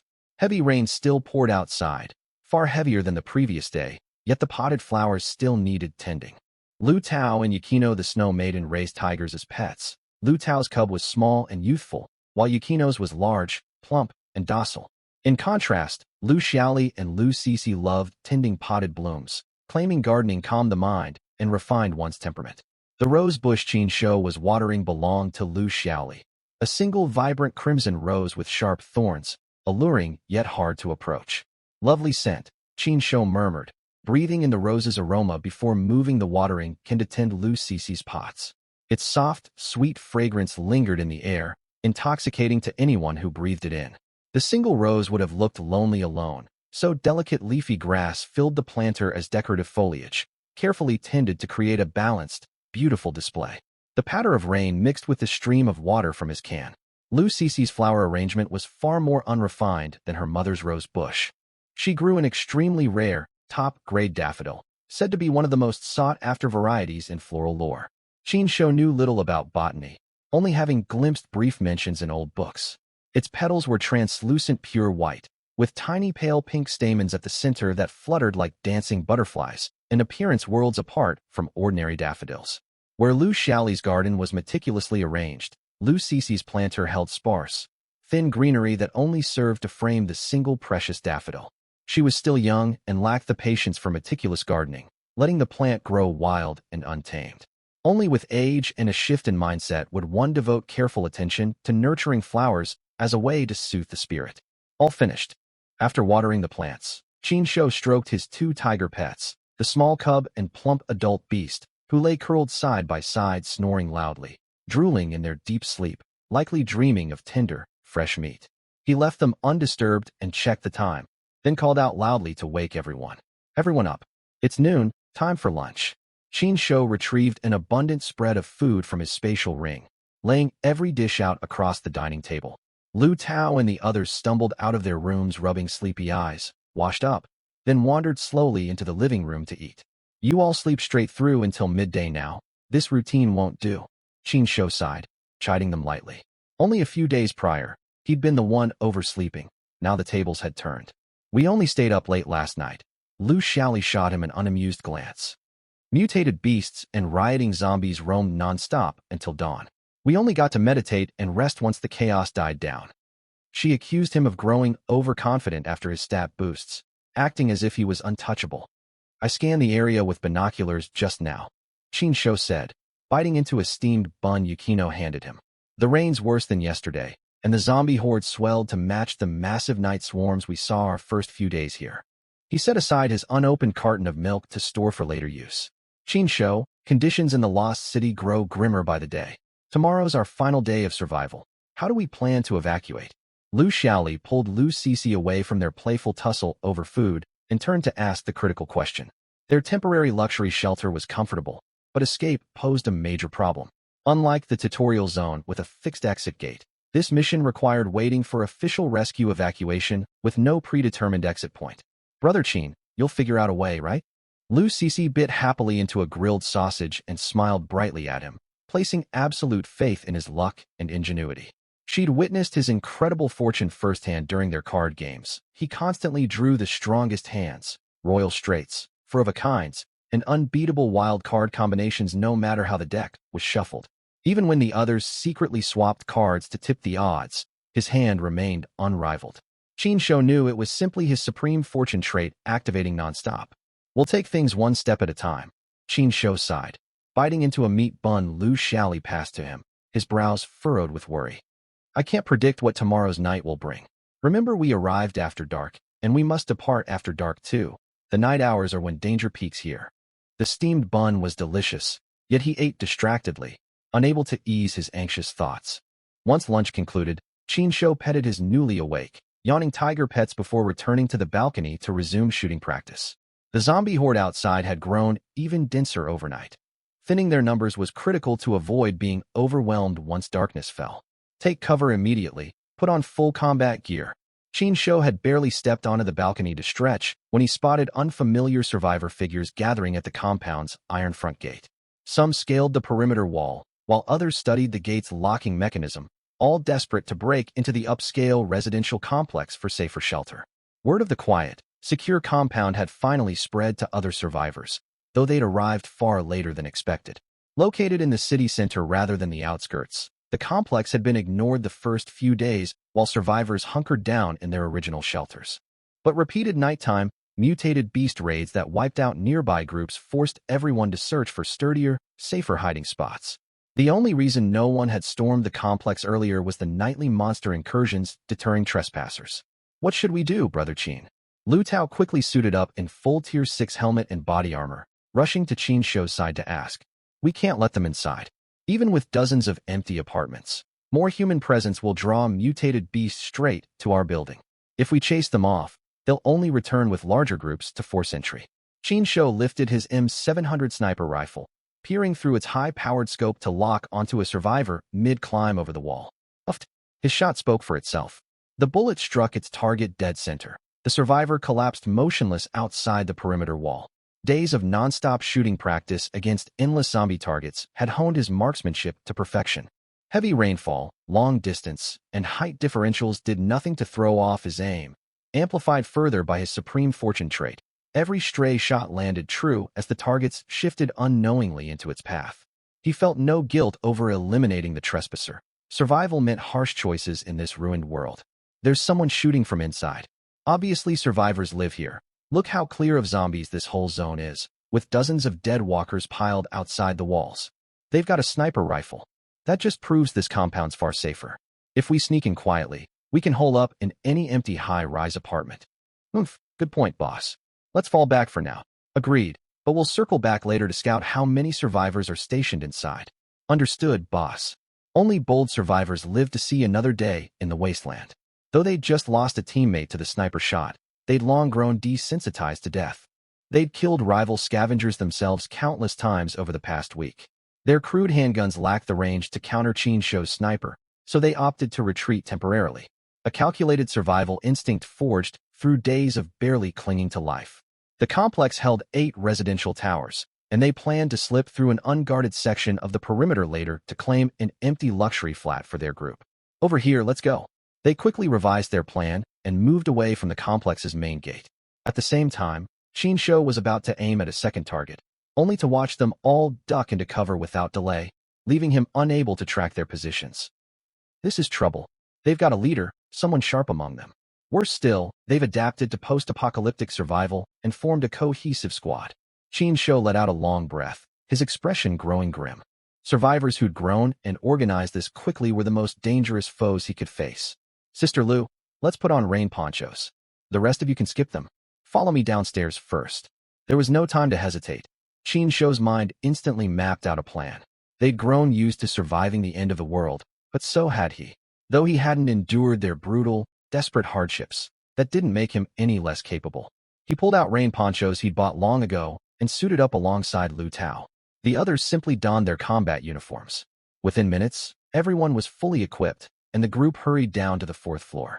He retrieved spare firearms, handing fragmentation defensive grenades, incendiary bombs, and flashbangs to Snow Girl, Snow Nai, Lu Xiaoli, and Lu Cici. You 4 hold this position. One of you watches the stairwell, and the other 2 patrol the 4th floor windows to scan the grounds outside. Hurl these ordnance the second you spot movement. Only open fire as a last resort. Don't hold back on the grenades to save supplies for me. Also, when you hear commotion, stay here and throw them at this angle. They'll bounce down to the ground floor. You can also toss them straight down through gaps in the stairwell. Don't throw incendiary bombs inside the stairwell unless absolutely necessary. They'll ignite all the furniture below. After giving them this solemn briefing, Qin Shou turned to Lu Tao with new orders. Sister Lu, you're coming with me to engage them. Stick close with your MP7 submachine gun to provide covering fire. Your real job is using your X-ray vision to pinpoint their locations, and I'll handle the shooting. Lu Tao nodded firmly without a word. She knew her own shooting skills well enough. Mowing down mutated beasts was one thing, but against human targets, she could only hold the trigger down and rely on overwhelming firepower. Luckily, her spatial ring held ample ammunition, 20 fully loaded magazines, so she had no shortage of rounds. Soon, Qin Shou fastened an abseiling rope to a rear window of the building. He rappelled swiftly from the 4th floor down to ground level, and Snow Girl Snow Nai hauled the rope back up afterward. Let's locate them. Hiding in a sheltered spot out of the downpour, Qin Shou deployed a military reconnaissance drone. He sent it aloft to scout the entire residential complex and surrounding area. Luck favored him. The intruders were still on the complex's western perimeter. This way, we'll wait for them to climb inside, then pick them off using the terrain to our advantage. He weighed his options. Wipe them out one by one as they crossed the wall, or let all 9 enter first. He settled on the latter. If they fled, the trouble would only escalate. Word of this compound would spread, and they'd return with even more survivors seeking revenge. One could not guard against intruders forever. Is this really safe? There are only 9 of them. We just need to stay cautious. Don't forget we're wearing level 6 helmets and body armor. We barely need to expose our bodies. Even if their bullets hit us, the damage will be minimal. Qin Shou took a deep breath, aware he was taking a calculated risk. Drawing them into the complex for close-quarters urban combat meant no absolute safety for himself. Yet if he only wounded and chased them off, he'd never rest easy knowing they lurked nearby, plotting retaliation. Very well. My X-ray vision can track every one of their figures at all times. Lu Tao grabbed a handful of grenades from Qin Shou and agreed to the plan. Shortly after, the group of survivors hooked a folding ladder over the perimeter wall and began climbing over with extreme caution. Seeing no incoming gunfire, they relaxed. Damn, lucky this spot's a blind zone. They can't see us here. Still, they must have spotted us with that drone flying overhead earlier. Then quit dawdling. Hurry up. Hey boss, give us a hand with these packs. We're not leaving all our gear out here to rot. Are we? On my way. You lot never stop complaining. Hee hee. Most of this haul belongs to you anyway. We're protecting your supplies just as much as our own. Chattering casually, they scrambled over the wall and hauled sacks of supplies inside, until a sharp crack split the rain. Uffed. A lethal bullet struck the survivor Qin Shou had marked as their most dangerous leader. Ambush. They were lying in wait. Spread out and take cover. Boss, no. I'll avenge him. Cut the shouting. I'm in charge now. Revenge won't get us anywhere. We don't stand and fight. Hide. All of you. Having successfully eliminated the biggest threat, Qin Shou stowed his Remington M700 sniper rifle and swapped it for an 416 Hong Kong dollars assault rifle. The intruders were proving trickier than he'd anticipated. Though their squad lacked discipline and coordinated counterattack tactics, their firearms still posed a tangible hazard. A minor hazard, all the same. His level 6 helmet and armor functioned like gear in a tactical shooter game, absorbing the bulk of incoming fire by depleting armor durability before harming his body. Even when damage broke through, his wounds would remain superficial. This unique property applied exclusively to level 6 and above gear, integrated seamlessly into his uniform with no bulky exterior plating visible. Gear ranked level 5 and below followed real-world physical rules. Bullets would tear straight through the plates on impact. Shots hitting level 6 armor only drained its durability meter. This was the core confidence behind Qin Shou's risky decision to lure them inside. The helmet shielded not just his skull, but his entire face as well. The level 6 body armor wrapped every part of his torso and limbs beneath the neck, acting like an invisible protective energy barrier. Only premium armor-piercing high-explosive rounds could bypass its defenses, and such ammunition was prohibitively costly. So much so that Qin Shou had only purchased a tiny stockpile for himself. Standard basic rounds cost mere points apiece, cheap enough to fire without restraint.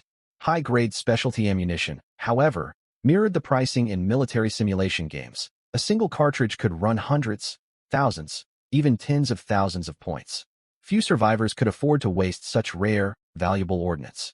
Now the cat-and-mouse game begins. Sister Lu, scan for the closest targets so we can advance quietly.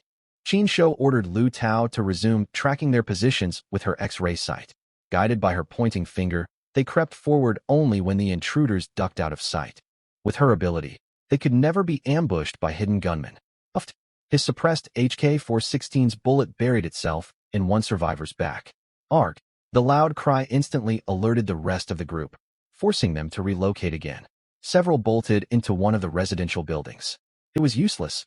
Qin Shou had long anticipated trespassers trying to sneak into the compound. He would never surrender prime shelter to random outsiders. During the 3 days he'd cleared every building in the complex.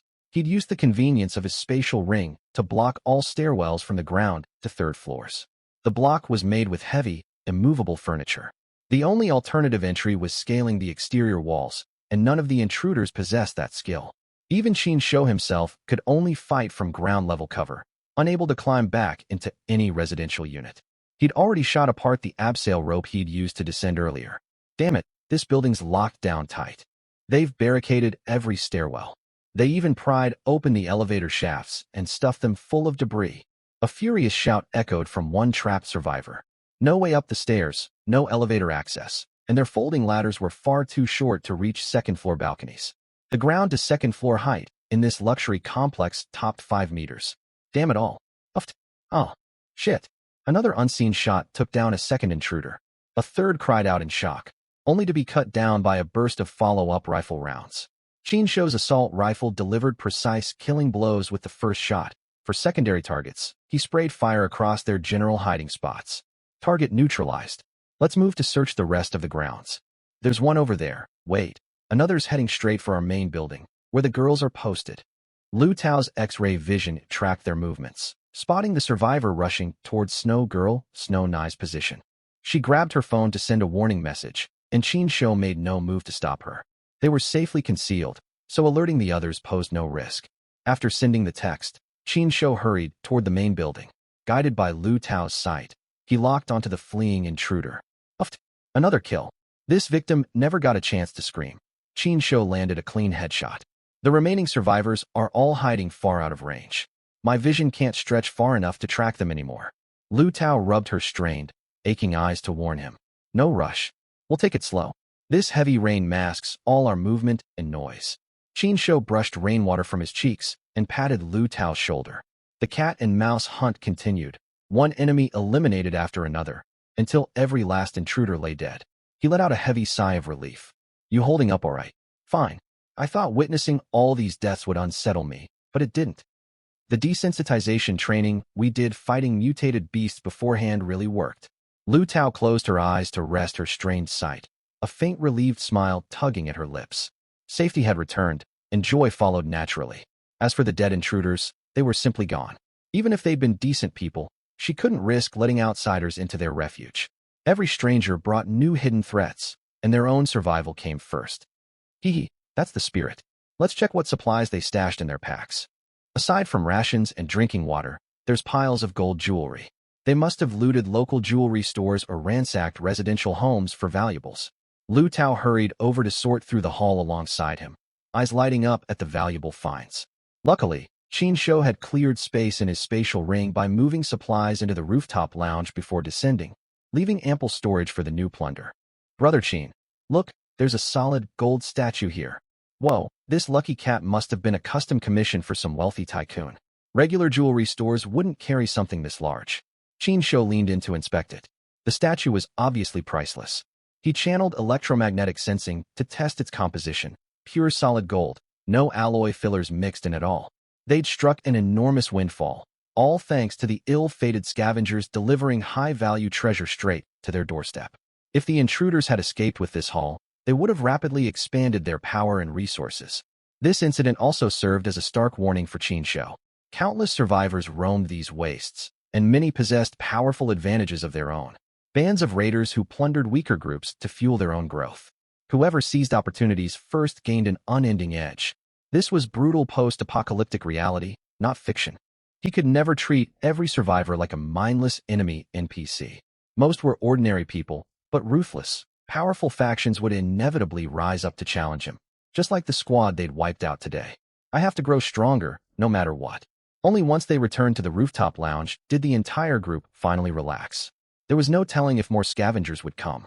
A horde of mutant beasts had swept through nearby residential blocks recently, killing or driving off most survivors in that zone. But stragglers could still linger. More outsiders might spot the luxury complex's tall buildings and target it for looting, just like the squad they'd eliminated.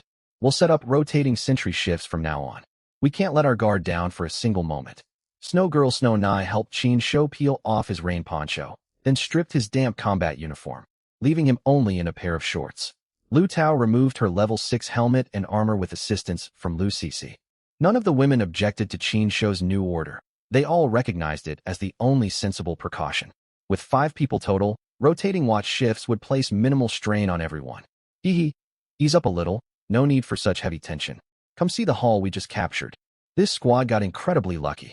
They must have looted multiple jewelry stores and dozens of villas to gather all this treasure. Take this solid gold lucky cat statue for example. It's shockingly heavy, so dense most of you won't even shift it an inch. To lighten the somber mood, Qin Shou grinned and laid all their captured plunder across the empty lounge floor. Mountains of gold necklaces, bracelets, and rings clattered onto the tiles, with the massive solid gold lucky cat statue standing out most prominently. Landing with a deep thud when set down, Lu Xiaoli knelt to examine it and gave the statue a light push. It didn't budge. She braced both arms around it and heaved with all her strength, lifting it barely a fraction off the ground. How much can this possibly weigh? Lu Xiaoli stared in shock. Even with her past wealth, she'd never handled such a massive piece of solid gold, so she had no frame of reference for its density versus its small size. Watch how you struggle, Mom. Let me give it a try. Lu Sisi snickered and wrapped her arms around the statue, straining to lift it without the slightest success. Lu Xiaoli had at least hoisted it a tiny bit. Lu Sisi couldn't shift it at all. Even with their stat boosts, both women strained to barely move the small figurine. Wow, it's unbelievably heavy. It looks smaller than an ordinary house cat. Lu Sisi adored pet cats, so she'd instantly taken a liking to the lucky cat statue. Yet she couldn't even lift it to hold it close. She similarly lacked any intuition for gold's extreme density. A figurine of identical volume cast from regular metal would weigh a fraction as much. Wait, I remember there's a digital weighing scale stored in the storage room. I'll grab it to measure its mass. Lu Tao fetched the scale, which still held a full charge of batteries and functioned perfectly. Let's see the reading.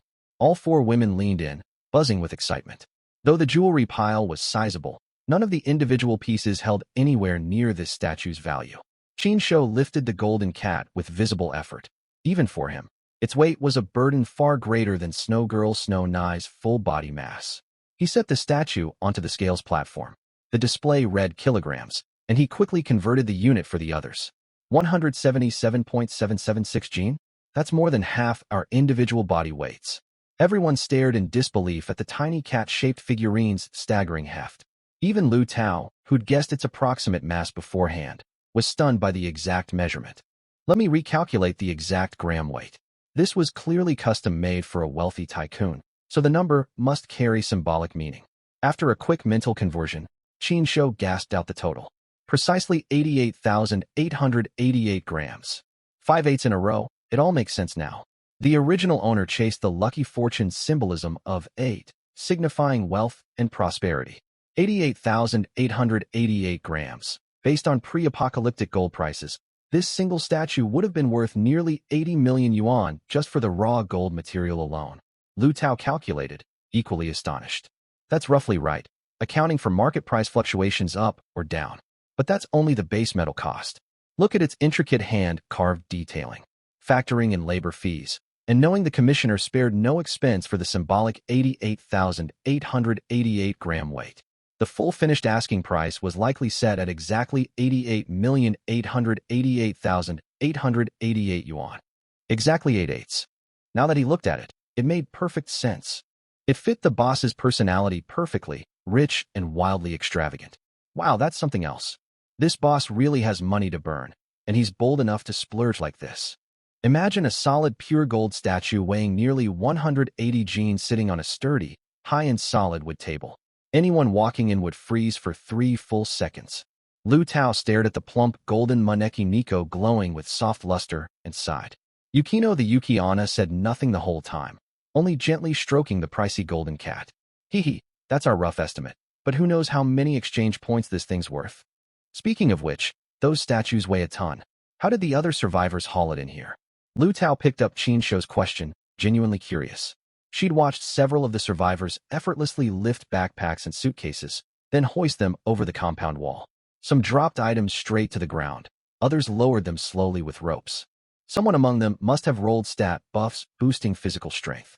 There are trait bonuses like as swift as a cheetah for speed, or one-punch staggers an ox for power, granting strength far beyond ordinary humans. Qin Shou analyzed the situation. His own strength stat was nearly 100, bordering on the human hard cap. And even he strained a little lifting this 177 gene Maneki Nico. The other survivors couldn't have moved it without similar strength buffs. Of course, he'd picked them off one by one with long-distance sneak attacks before they got a chance to show off their enhanced physical prowess. I see, that explains it then. Lu Tao nodded in understanding. Just as Qin Shou prepared to stow the Maneki Nico into his spatial ring, a sudden strange hunch washed over him, and he lifted the statue to examine its base. He couldn't say why the thought popped into his head. Maybe he wanted to check for serial numbers or weight markings. It was a completely unprompted, random curiosity. Something's off. My trait, Boundless Good Fortune, just activated. This Maneki Nico is the sole hidden high-value item in the Lost City. Based on the Delta game rules, I just hit the ultra-rare top-tier loot roll? No. Wait. Some other survivor rolled this rare loot first, but I took them out before they could evacuate with it, so the treasure landed in my hands instead. Thinking it over, this was clearly his Boundless Good Fortune trait working its magic. Qin Shou stared at the system pop-up floating in his mind and almost laughed out loud. Logically speaking, a massive solid gold Maneki Nico was undeniably an extremely valuable object. But could there be other gold statues of comparable size scattered across the whole city? It was hard to say for sure. Regular jewelry stores would never craft something this large. Most wealthy people who owned gold kept it as standard bullion or fine jewelry, with only tiny decorative gold ornaments at most. Even the so-called flagship treasures at major gold shops were often gold-plated, hollow, or mixed with copper inside. That was all judging from a normal perspective. The city was enormous. There could easily be multiple giant gold statues, maybe even bigger, more extravagant ones elsewhere. But what if the rules of this world worked differently? What if the AI quietly placed this single Maneki Nico as the only hidden high-value item, with no advance warning, waiting for a survivor to discover and carry it away? What if other gold statues of the same size were just decoys, and only this lucky cat counted as the exclusive hidden rare loot? Anyone who understood loot rarity knew how precious a hidden exclusive item was. He'd looted this luxury residential complex in the downtown bank and never stumbled across any gold statue this large, let alone a unique hidden variant. What's wrong, Brother Qin? Lu Tao watched Qin Shou tilt the Maneki Nico to inspect its base, confused. What interesting thing could possibly be carved on the bottom? At most a serial number or authenticity engraving, right? Hehe, we've stumbled onto incredible luck. More accurately, incredible luck came straight to us. Take a look for yourselves. Qin Shou set the golden cat gently on the floor and rotated it to show everyone the carved base. Ding, congratulations on discovering the sole hidden high-value item of the Lost City. Successfully evacuating with this item unlocks massive exchange points, or a chance to draw a mysterious grand prize. Note: hidden high-value items spawn across cities at a low probability. Some cities may not generate one at all. Whoa, a system notification popped straight into our heads. Lu Cece jumped up in shock. This was a totally new experience for them. After reading the full message, Lu Xiaoli glanced at Qin Shou with newfound admiration. Lu Tao broke into a grin, and Yukino the Yukiana looked up at Qin Shou with even deeper reverence. They'd never imagined there was an extra step to claiming the treasure just by finding the statue. Most people would struggle just moving its heavy frame and never bother flipping it to check the base. Only those who lifted it to examine the underside would trigger the AI's mental alert. Good grief, Brother Qin really caught a once-in-a-lifetime stroke of luck. Lu Tao reached out and stroked the golden cat, marveling. Qin Shou huffed a faint bitter laugh at the thought. He'd already won the cosmic lottery once when he reincarnated into this parallel world. Brother Qin's amazing. Lu Cece cheered loudly, instantly fonder of the golden cat. This was a hidden spawn, one that might not even appear in a city at all. It only spawned rarely, tucked away in some random corner of the urban landscape. Even if you chanced upon a giant gold statue, the odds it was the exclusive hidden treasure were slim. Maybe we can't stay cooped up in our safe zone forever if we want to find more valuable loot. We need to venture out and explore actively from now on. Qin Shou carefully stored the Maneki Nico inside his spatial ring after saying this. They'd holed up in this shelter for weeks with barely any outdoor trips. The only time they'd left was to rescue Lu Xiaoli and Lu Cece. On the way back, they'd raided one large bank and immediately returned home. The only detour they'd made was picking off reckless survivors tossing incendiary bombs at their complex. No other areas had been explored. Even with minimal traveling, Qin Shou's haul had already been substantial. But no matter how hard his boundless good fortune trait pulled, it couldn't make the golden cat materialize right in front of him. The statue couldn't walk over to him on its own legs, after all. So how had it ended up here? Boundless good fortune. I've got a clever little plan. JPG, if Qin Shou wouldn't go seek the treasure, the trait would simply lead someone else to bring it straight to him. That explained everything that had unfolded earlier. These were just Qin Shou's personal guesses, though he couldn't confirm that was exactly how his luck trait operated. Even that random urge to flip the statue and check its base might have been the trait subtly guiding his actions. Qin Shou, if we trade this in for points, it must be worth an astronomical amount. But with your luck-boosting trait, you're definitely going to draw the mysterious grand prize instead. What do you think we could win? Lu Xiaoli opened the conversation, and soon the whole group chattered excitedly, bubbling with anticipation. Qin Shou shared their excitement, also wondering what rewards awaited in the draw. He might even unlock a powerful new trait. Failing that, elite superhuman abilities or unmatched legendary weaponry would be more than welcome. He would never choose the points trade unless the AI offered an absurdly massive sum. Time slipped by until dusk fell. They finished dinner early and passed the evening playing cards for relaxation in the living room. As night closed in, the light rain outside turned into a torrential downpour. Boom, boom. The familiar low rumble shook the ground again. Gas pipelines detonated all across the city, forcing survivors to abandon their shelters, and alien beast predators began hunting humans once more. Something's wrong. One building in our complex just suffered a pipeline explosion on the east side. The group surged to the balcony to survey the scene, watching a blast tear through a floor of the furthest eastern residential tower. It was labeled as a gas or natural gas explosion, but none of this added up. This luxury compound ran on centralized buried gas pipelines.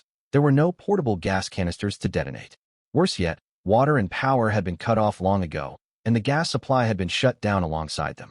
Just as survivors had posted on their phones, the disaster event manufactured crises out of thin air, even when no hazard logically existed. Everyone, gear up at once. The heavy rain will stop the fire from spreading to our building, but we'll need to watch for incoming undead. Head up to the 4th floor. We'll either clear any undead that break in, or evacuate this place entirely, just like every other survivor scattered across the city. The women all followed Chinsho's orders without hesitation. After packing their supplies, they gathered on the 4th floor, gripping their firearms and scanning the doors. It wasn't long before bad news arrived. Hordes of rampaging undead had converged at the compound's main gate. There was a small silver lining. However, the alien beasts were engaged far away, pinned down by armed military helicopters sent to intercept them. They wouldn't reach this complex anytime soon. Let's head down. We can't wait for them to break through the main gate. Pull on your rain gear, and don't hold back on ammunition or grenades. Standing under the pounding storm, only those facing a massive undead horde firsthand could truly grasp the weight of despair. This was the terror countless survivors broadcasted about in their emergency messages. A handful of charging undead might leave you calm enough to plan a defense. 50, 100, 1,000, each new tier of numbers cranked the fear higher and higher. And these weren't hostile humans, but mindless reanimated corpses. Chinsho, though, was built differently. He carried stockpiles of weapons and ammunition. As long as the outer gate held, they could gun down every corpse before it crossed the threshold. If the gate failed, they could retreat back up the building using climbing ropes to keep fighting from higher ground. Only 2,000 to 3,000 of them, manageable numbers. I wish we earned points for eliminating these things. Unfortunately, points can only be gained by looting valuable objects and trading them in. Chinsho climbed onto a folding ladder, mounted a high-powered flashlight on the compound wall, and shone it out. The undead had swarmed in from every street surrounding the complex. It seemed no other survivors remained nearby, either dead or fled, drawing all the reanimated bodies straight to their shelter. The crowd was massive, but any horde under 10,000 was well within their capabilities to handle. Between fleeing and holding their ground, defense was the obvious choice. No other location in the city offered comparable safety, even if defending drained his stockpile of points-purchased ammo. Time to experience the thrill of clearing undead hordes for real. Stop lingering, open fire. Rat-a-tat-tat-tat-tat-tat. Lu Tao and Yukino the Yukiana stood behind the metal main gate, firing MP7 submachine guns through the gaps, aiming all shots at the undead's chests or heads for maximum efficiency. Lu Xiaoli and Lu Cece stood on the opposite side, also armed with spare MP7s. When their magazines ran low, the mother and daughter worked together to reload fresh rounds into empty clips and pass them over to Lu Tao and Yukino. Chinsho stood alone atop the compound wall, wielding an M1014 shotgun to blast the masses below. He'd stocked Dragon's Breath shotgun rounds, but the torrential rain rendered them useless. Incendiary grenades also lost most of their effectiveness in the downpour, making fragmentation blast grenades the far better option. Boom, boom, boom. He pulled the safety pins free one after another and hurled grenades into the densest clusters. The blasts wiped out groups of corpses in single hits. This was what it meant to mow down hordes, and he loved every second of it. Even so, the explosions failed to halt the charging undead. If anything, they surged forward faster, pressing harder against the gate in greater numbers. Fall back, all of you! Chinsho shouted over the roar of rain. He brushed rainwater from his cheeks and pulled an RPG launcher out of his spatial ring. Take this. Whoosh. Boom. Flame and shrapnel exploded through the undead mass, scattering bodies in every direction. The blast wave nearly knocked Chinsho off balance, one foot planted on the wall and the other on the wobbly folding ladder. Keep firing, keep bombing. Ha ha ha. Adrenaline flooded his veins. The RPG blast left Chinsho wildly exhilarated, his loud laughter cutting through the endless rain. The rush came from more than just clearing hordes of undead. Years of restraint imposed by civilized society had frayed completely amid this storm and the endless tide of reanimated corpses. It wasn't rage, nor revenge. It was a colder, more primal feeling than anger. He only realized he'd been laughing wildly long after the explosion stopped echoing. This feeling, it's addictive. Every shotgun blast swept dozens of corpses off their feet. Every grenade detonation sent bodies flying like cut straw. Instead of relief at surviving, a greedy urge welled up inside him to bring more of them.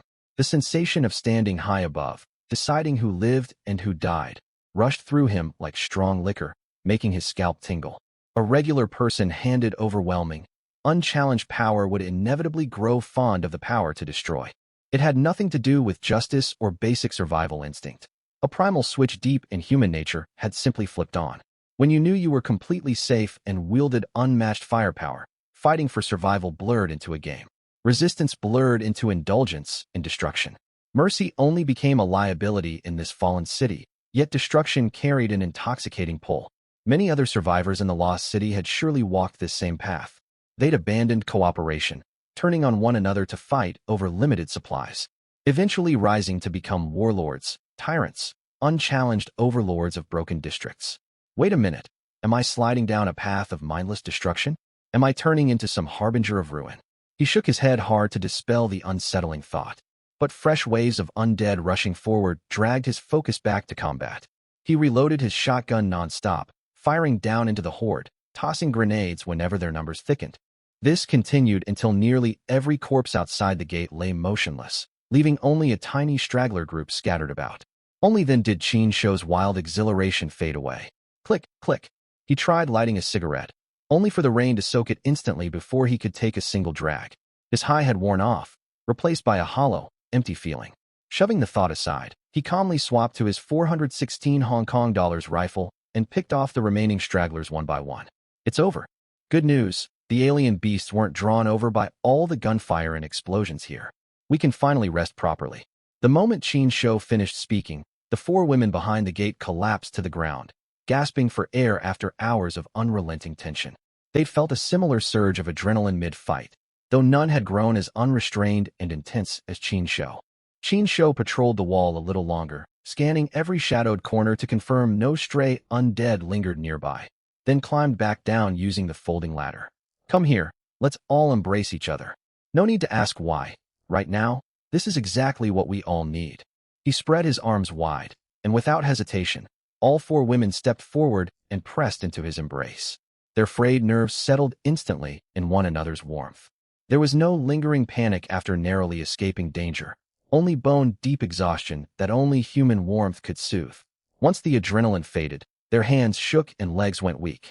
Yet the overlapping sound of their heartbeats pressed together felt far more reassuring than any firearm ever could. Qin Shou pushed aside all troubling thoughts about destructive impulses and primal instincts. In this end-of-the-world wasteland, the people you could hold close were the only genuine, tangible thing worth clinging to. The warm, living breath shared between them was more real than any treasure or weapon. Under the pouring rain, they confirmed no more threats would approach their shelter that night. The alien beasts retreated deep underground and vanished entirely. So Qin Shou led the women back up to the rooftop. By the time they dragged their exhausted bodies upstairs, the clock read past 1 in the morning. The daily window to cultivate and raise their stats had opened. Still, Qin Shou felt no drive to train. His physical stamina remained fully intact, his body untired. The exhaustion weighed entirely on his mind, a vague, heavy mental drain he couldn't name. Logically, this should have been the perfect moment to burn off leftover adrenaline and release built-up tension. But watching the same drained weariness on the women's faces, all his restless excitement quickly died down. All of you go shower and change into clean clothes. I'll keep watch for the rest of the night. Don't worry about me, and set aside thoughts of cultivation or anything else for now. Qin Shou's tone was gentle and quiet. The women were all slightly shocked upon hearing this, and Xuan'ai the Snow Maiden felt extremely touched. She had originally intended to accompany Qin Shou to bathe, but with his words, she halted her steps toward him and turned to head for the master bedroom. This was their final night here. There was no need to worry about wasting water, so she would take a long, thorough bath. The water in the bathtub felt far colder than usual. She had been caught out in the torrential rain earlier, her clothes soaked through, and she feared she might wake up with a cold the next morning. Fortunately, Qin Shou had anticipated all sorts of mishaps and stocked up on cold medicine long beforehand. While they bathed, he boiled a pot of hot water and prepared medicinal broth for them to drink afterward. None of them wanted to fall ill. "Little brother Qin, you're so thoughtful. I'm endlessly grateful," one woman said. "Shall we practice our cultivation together afterward?" After finishing her bath, she stood shivering slightly in her bathrobe and spotted the supplies laid out on the tea table, overcome with gratitude. Lu Xiaoli's eyes also lit up, her gaze toward Qin Shou filled with growing reliance. As for Xuan'ai the Snow Maiden, her eyes held nothing but wholehearted fondness for him. Lu Cixi nearly threw herself into Qin Shou's arms to express her thanks. "All right, let's set aside cultivation for now. You're all worn out. Drink this medicine and get plenty of rest. I'm going to take a shower myself. Oh, and make sure you all dry your hair thoroughly. Qin chattered out his reminders, grabbed a clean bathrobe, and headed to the bathroom. Morning came, or rather, noon. The heavy downpour still raged outside, and the number of zombies roaming the streets showed no sign of diminishing. Qin and the others woke feeling refreshed and were sitting down to a late breakfast that doubled as an early lunch. When, exactly at 10 o'clock in the morning, an AI notification and countdown echoed in every survivor's mind. Ding, rescue personnel en route. Random evacuation points have been activated. All survivors must reach an evacuation point within 12 hours to depart the lost city. No further details followed. Only a 12-hour countdown ticked away in their heads. A clear signal that they needed to move fast. The 7-day survival trial never forced them to stay trapped for the full week. The system granted extra time for evacuation. Some survivors would escape early with good luck, while others would barely make it out with mere seconds to spare. Those unfortunate enough would perish on the road to safety. The rain showed no sign of letting up, and hordes of zombies still lingered everywhere. 12 hours was enough time to travel to an evacuation point by any means necessary. The AI never specified what would happen once the countdown hit 0, yet every survivor knew the truth. They would be trapped in the city forever, their fates unknown, death, disappearance, or something far worse. Take your time and finish eating first, then we'll pack our gear, Qin said calmly as he sipped congee and bit into fried dough sticks, calming the women who had already begun to stir restlessly. Before the meal, they had planned to practice cultivation to unwind once full. Now, however, they had to set out immediately after eating. They could resume their cultivation once they reached safety, and perhaps they would be even more focused then. Soon, everyone finished their meal and took care of personal matters. Fully armed and ready to depart, they stood assembled. This will be a true, grueling battle ahead, Qin warned the group. This is nothing like shooting zombies from the safety of our shelter last night. We'll have to stay vigilant against undead lurking around every corner. As he spoke, he sorted through his spatial ring, stowing all valuable, essential supplies scattered across the living room into its storage space. He left lesser tools and surplus supplies behind, tents, sleeping bags, portable gas stoves, and the like. It was a worthwhile loss. Those items had cost very few points to purchase initially. All 3 spatial rings were filled to capacity, so non-essentials had to be abandoned. Just as they finished packing and preparing to leave, the roar of military helicopters rumbled overhead. Rescue teams had arrived in the lost city, as they always did. At the sound, survivors poured out of their shelters or leaned out windows and balconies, craning their necks to stare up at the sky. Salvation was finally within reach. A loudspeaker broadcast cut through the rain, echoing across the city. It informed all survivors that rescue had arrived and ordered them to travel to designated nearby locations. Hold on, let me observe how they've marked the evacuation zones, Qin said, lifting a military binoculars to his eyes. Then he saw it. One of the gunships veered straight toward their luxury residential complex, firing a signal flare down toward the ground. Attached to the flare via a small parachute was another object that drifted down alongside it. The flare struck the ground, releasing thick scarlet smoke that billowed high through the rain, leaving every onlooker stunned. Had they chosen this spot for its wide-open courtyard? Or because they assumed more survivors lived here? The women all turned to look at Qin, wondering if his special trait, boundless fortune, had activated once more. Lucky break for us. We can simply head downstairs and wait here, Qin said, lowering the binoculars with a faint smile. There was no time to waste. They set off at once. The group hurried excitedly down the stairs, pulled on raincoats on the 4th floor, and rappelled quickly to ground level using climbing ropes. Lu Cece sprinted ahead of everyone else, eager to reach the smoke marker. No one knew how long the signal smoke would last, but its crimson cloud towered far above the rooftops. Lu Cece sliced open the waterproof wrapping around the parachuted package with a pocket knife and found a walkie-talkie inside. It seemed they needed to contact the rescue crew via the device to summon the helicopter back to land at their location. This is David Black speaking. Hello, young lady. I'm glad you managed to survive this long. Please give us 30 minutes. We'll circle back to retrieve you the moment we finish deploying signal flares across other zones. Find secure cover and wait until then. Lu Cece spoke into the walkie-talkie to request extraction, and the reply made her bounce joyfully in the pouring rain. They would not need to venture out through zombie-infested streets to a distant evacuation point after all. They had braced for brutal combat, even possible injuries, yet now they only needed to wait right where they stood. That voice and name sound strangely familiar. Qin Shou muttered. Lost City, mutant beasts. Could this David Black be a character from some game world? He pushed the thought aside. All they needed to do was wait. Still, he worried other survivors might spot the towering red smoke and converge on their position. Let's set up a defensive perimeter here, Qin Shou ordered. Aunt Xiaoli, Cici, take up positions over there. Sister Lu, Xuanai, stand guard on either side of the main gate. They fell silent in the downpour, standing watch patiently. Occasionally, they checked their phones to scroll through the regional chat channel. The chat was filled with messages of despair and relief from other survivors. It appeared no other survivors lingered nearby. 30 minutes passed without a single stranger approaching.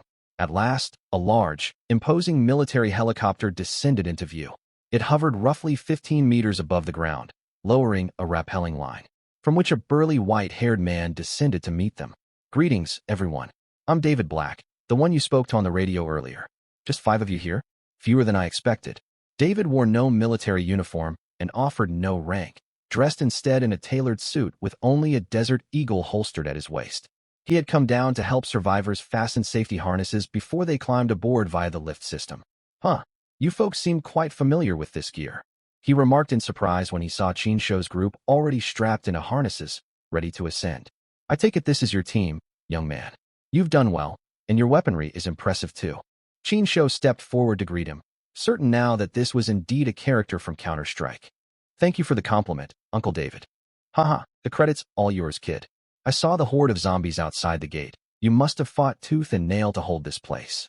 You're incredibly fortunate, in my eyes. He meant that most other survivors suffered constant hardship, while Qin Shou's group had found relative safety within their complex. Qin Shou simply smiled and said nothing. All right, everyone. A quick rule. Unload all magazines and stow your bullets securely. We won't confiscate your firearms, but keep every muzzle pointed firmly at the ground at all times, David instructed. Qin Shou and the women complied without hesitation. They were thankful their spare weapons remained stored in their spatial rings, proof the rescue team held no hostile intent toward them. Minutes later, all 5 climbed into the spacious cabin of the helicopter. Let's get them back to base first, then return to check the other evacuation zones, David shouted to the pilot. And the gunship lifted off, leaving the lost city behind. Qin Shou fastened his seatbelt and stared out the open cabin door at the ruined city stretching far below, overcome with a strange mix of relief and melancholy as they flew away. He sank into quiet contemplation for a short while. David Black had no intention of letting the silence linger. Far more easygoing and talkative than his stern appearance suggested, he exchanged quick greetings with Lu Xiaoli and the other women before settling beside Qin Shou to chat. Judging by your features and accents, you're all from the Dragon Nation? That's right. The Dragon Nation situation was unique. Once you reached the temporary safe fortress, you can apply to return home, though your long-term prospects will depend on your own choices. What was the Dragon Nation like during the outbreak? Dense population meant the infection spread fast at the very start, though the neighboring South Asian nation and the Free States collapsed even quicker. And afterward, David let out a loud laugh. The Dragon Nation is an extraordinary, remarkable country. Countless massive fortified bases sprung up in record time. It's nothing short of astounding. Qin Shou understood immediately. The nation's unmatched industrial capacity and infrastructure building prowess had turned the tide. Though the dense population triggered catastrophic chaos at the outbreak's onset, the government had acted swiftly to contain the disaster and build safe havens as fast as possible. Hearing this news, even from a foreign world, Qin Shou and the women felt immense pride as fellow citizens of the Dragon Nation. David showed no regard for confidentiality protocols for the rest of the flight, answering every question Qin Shou posed without hesitation. Perhaps he saw immense potential and talent in the young man. He clapped Qin Shou's shoulder hard, squeezing his arm in astonishment at his sturdy frame, well-developed musculature, and obvious explosive physical power. You've got the makings of an elite special forces soldier, he exclaimed. Kid, once this is all over, why not join our ranks? Help us safeguard the world. David finally extended a formal recruitment offer, curious to hear Qin Shou's story just as Qin Shou sought intel from him. He was thoroughly impressed by everything he learned about the young survivor. I plan to rest for a period after we arrive, then I'll give your offer careful thought, Qin Shou declined gently. From their conversation, he suspected their paths would cross again someday. He might return to this world as another survivor, or take on an entirely different role. His hunch would prove correct, though that lay far in the future. The helicopter flew clear of the lost city and touched down at a military staging ground. where soldiers directed them onto transport vehicles bound for a temporary safe camp, with further arrangements pending. Yet as the vehicle passed through a tunnel, a blink of an eye changed everything. They found themselves standing in a blank white void, the settlement space. We're back? Just like that. Lu Cece blinked, still unable to process what had happened. Did you expect to ride all the way to that safe camp? Qin Shou chuckled, brushing rain-soaked hair from her head, then turned to face a cold robotic unit standing before them. Sister AI, I'm back. I've reaped tremendous rewards this trial. Greetings, survivor. Would you like to exchange your supplies for points? The cold, mechanical voice of the AI echoed without acknowledging Qin Shou's greeting, projecting a holographic screen split into two sections. One labeled Exchange for Points, the other, Return to Private Chamber. Qin Shou's smile faded. He decided not to bring out all his goods yet, instead placing the golden lucky cat statue on the floor. The AI robot did not react in the slightest. He moved the statue onto the exchange zone. Would you like to add more items for exchange? It offered only a standard program response, no extra commentary. Sister AI? Administrator AI? Qin Shou called out. This is a rare high-value hidden item, you know. The robot's optical sensors flickered the moment he finished speaking, unable to ignore the keyword trigger any longer. Its icy blue mechanical irises shifted to glowing gold. Just as he suspected, another hidden catch. Much like the lucky cat's secret value that remained hidden unless he examined its base. The AI intended to underpay survivors for rare items if they never brought their special nature to light, likely to meet some unseen performance quota or serve a separate oversight AI system. Qin Shou's mind raced with theories about the robot's hidden motives. Ding, rare high-value hidden item detected. Survivor, make your selection. 1. Exchange for 100 million points. 2. Draw a mysterious grand prize. 100 million points, or a random grand prize draw. Qin Shou murmured. How many points would you normally offer for this statue without triggering its hidden value? The robot fell silent, offering no reply. It was clear the golden lucky cat's standard exchange value fell far below 100 million points. Its worth only inflated once its hidden status was uncovered. I choose option 2, draw the mysterious grand prize. Ding, selection confirmed by survivor. Press the golden button to spin the prize wheel and claim your reward. A massive holographic wheel materialized before the robot, its slots flickering rapidly as reward options locked into place one by one.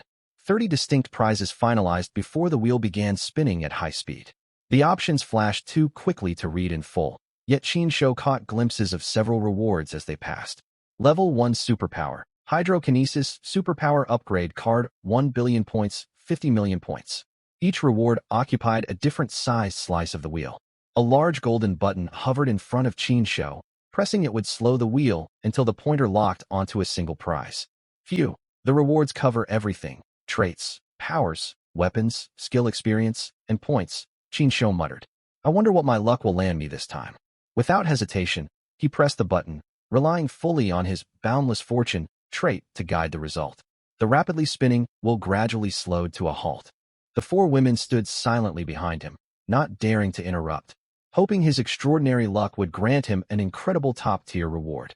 At last, the pointer settled on one of the wheel's smaller slices. Ding, congratulations, you have obtained Intelligent Robot Administrator. ? The four women behind him stared in collective confusion. Qin Shou stared blankly at the reward label, utterly dumbfounded. Had his boundless fortune trait failed him? Or had the system rigged the draw against him? What even was an Intelligent Robot Administrator? What possible use could it serve? A dark thought crossed his mind. Could this AI unit be assigned to monitor him? He had no idea what transgressions might trigger oversight, yet he feared his outstanding performance and odd discoveries had drawn the system's full attention.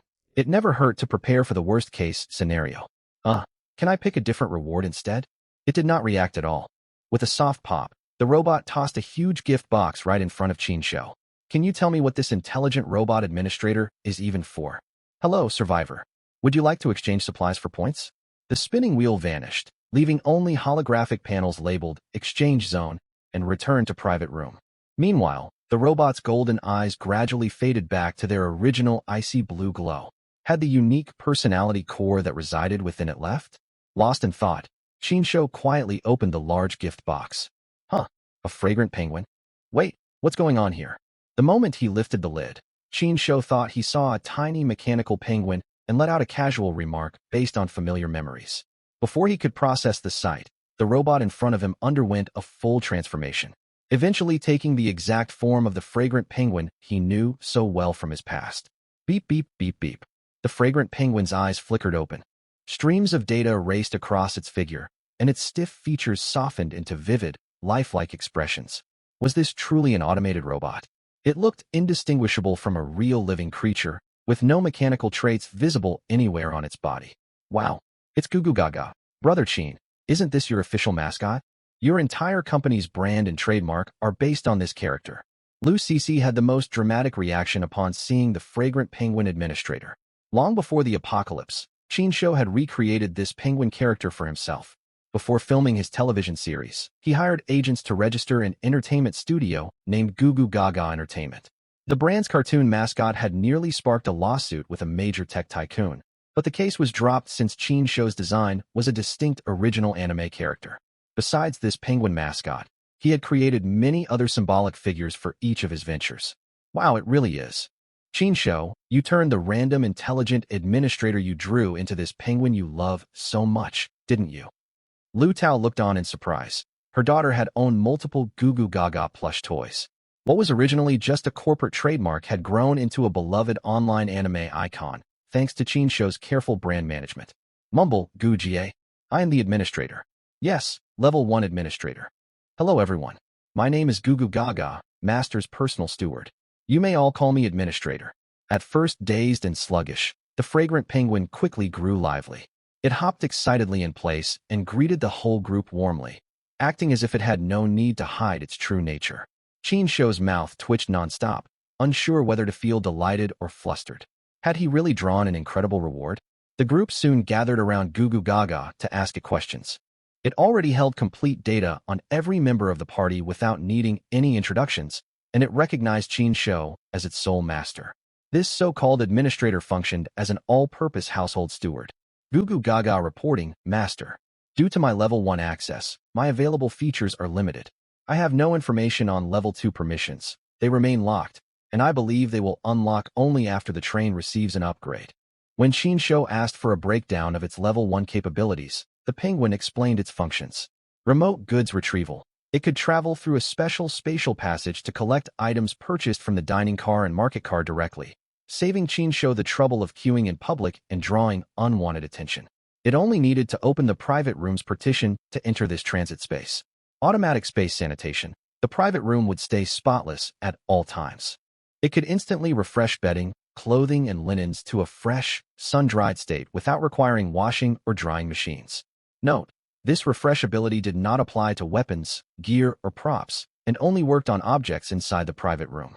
Information sorting. It could access chat logs from everyone's mobile devices and extract key messages to organize important intel for Qin Shou. 4. Combat support.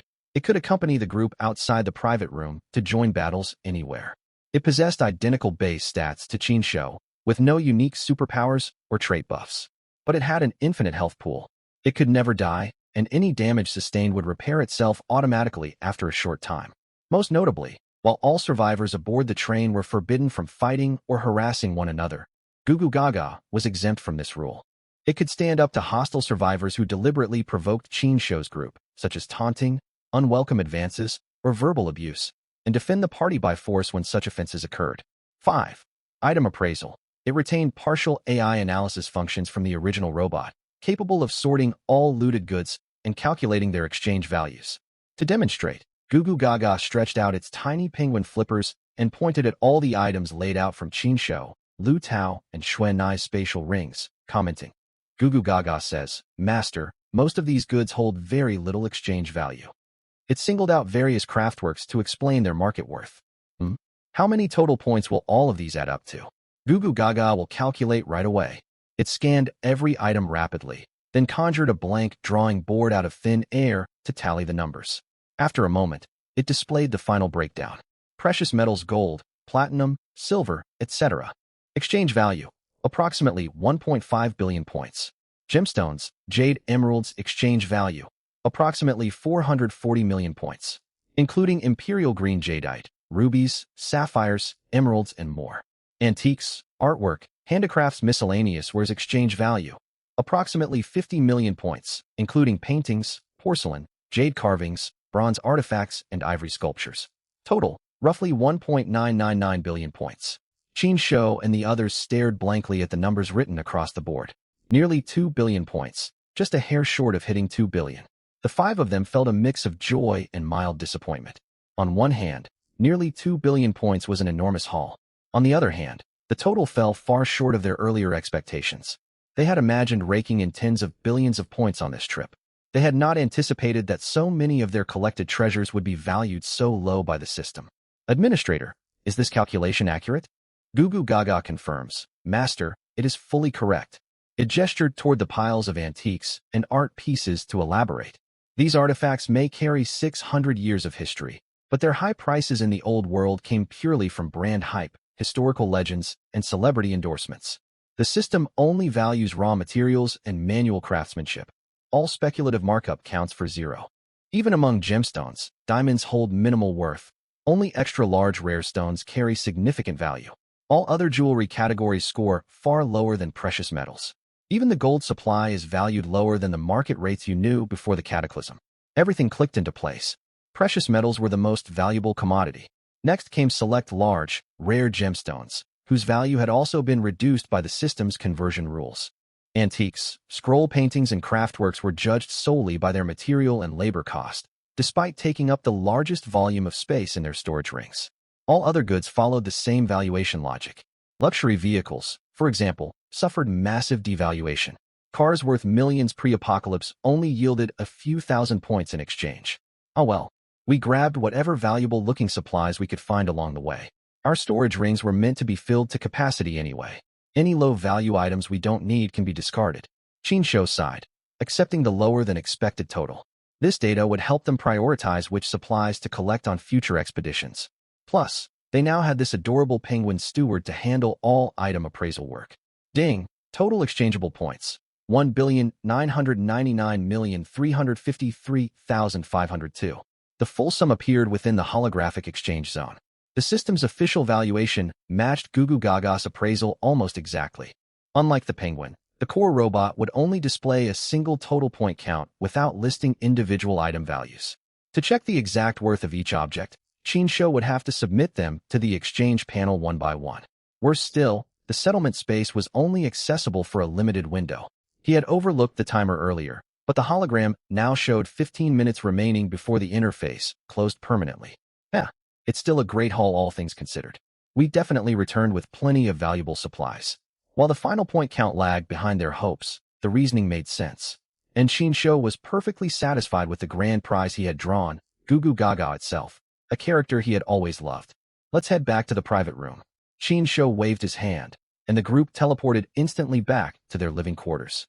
Now that 2 more people plus Gugu Gaga had joined them, they needed to rearrange sleeping arrangements. There was no room to add extra beds, so they would have to convert the central living area. At bedtime, they could shift the dining tea table aside and lay out floor mats for everyone. Gugu Gaga reporting, Master, I have fully taken control of this private room. Initiating full sanitation protocol. In a flash, Gugu Gaga transformed, donning a tiny cleaning apron and holding a miniature broom and feather duster. Whoa, you can change forms, and you even have matching outfits? A faint cloud of dust briefly swirled through the air, yet before anyone could cough, the entire room refreshed into immaculate condition. The bed linens and pillows were neatly folded and stacked. All water stains on the transparent bathroom glass vanished, leaving the surface crystal clear and glinting softly under the lights. The teacups and kettle left on the table were spotless, and a fresh pot of tea had been brewed. Gugu Gaga picked up cups and poured tea for every member of the group, including a serving for itself. Mumble, Gugu Gaga is hungry, Master. I need food. Its stomach rumbled loudly after expending so much energy cleaning the entire room. It plopped down onto the floor, sticking out its tongue and rubbing its round belly. Haha. All right, I've got snacks stored in my ring. Come have something to eat first. Qin Shou kicked off his shoes, sat cross-legged on the living room floor, and reached into his spatial ring to retrieve a cake. Right then, Gugu Gaga suddenly let out a sharp cry. Gugu Gaga alert. No. Master, your clothes are damp and dirty. You must take a shower first. Its priority was Qin Shou's hygiene and health over its own hunger. The penguin sprang upright in a fluid motion, grabbed Qin Shou's wrist, and tugged him straight into the bathroom. An unseen gentle force stripped off all his outer garments automatically and sent them into the washing machine. Qin Shou had not lifted a finger to undress, yet every piece of clothing had been moved away. He stared in bewilderment at what had just happened.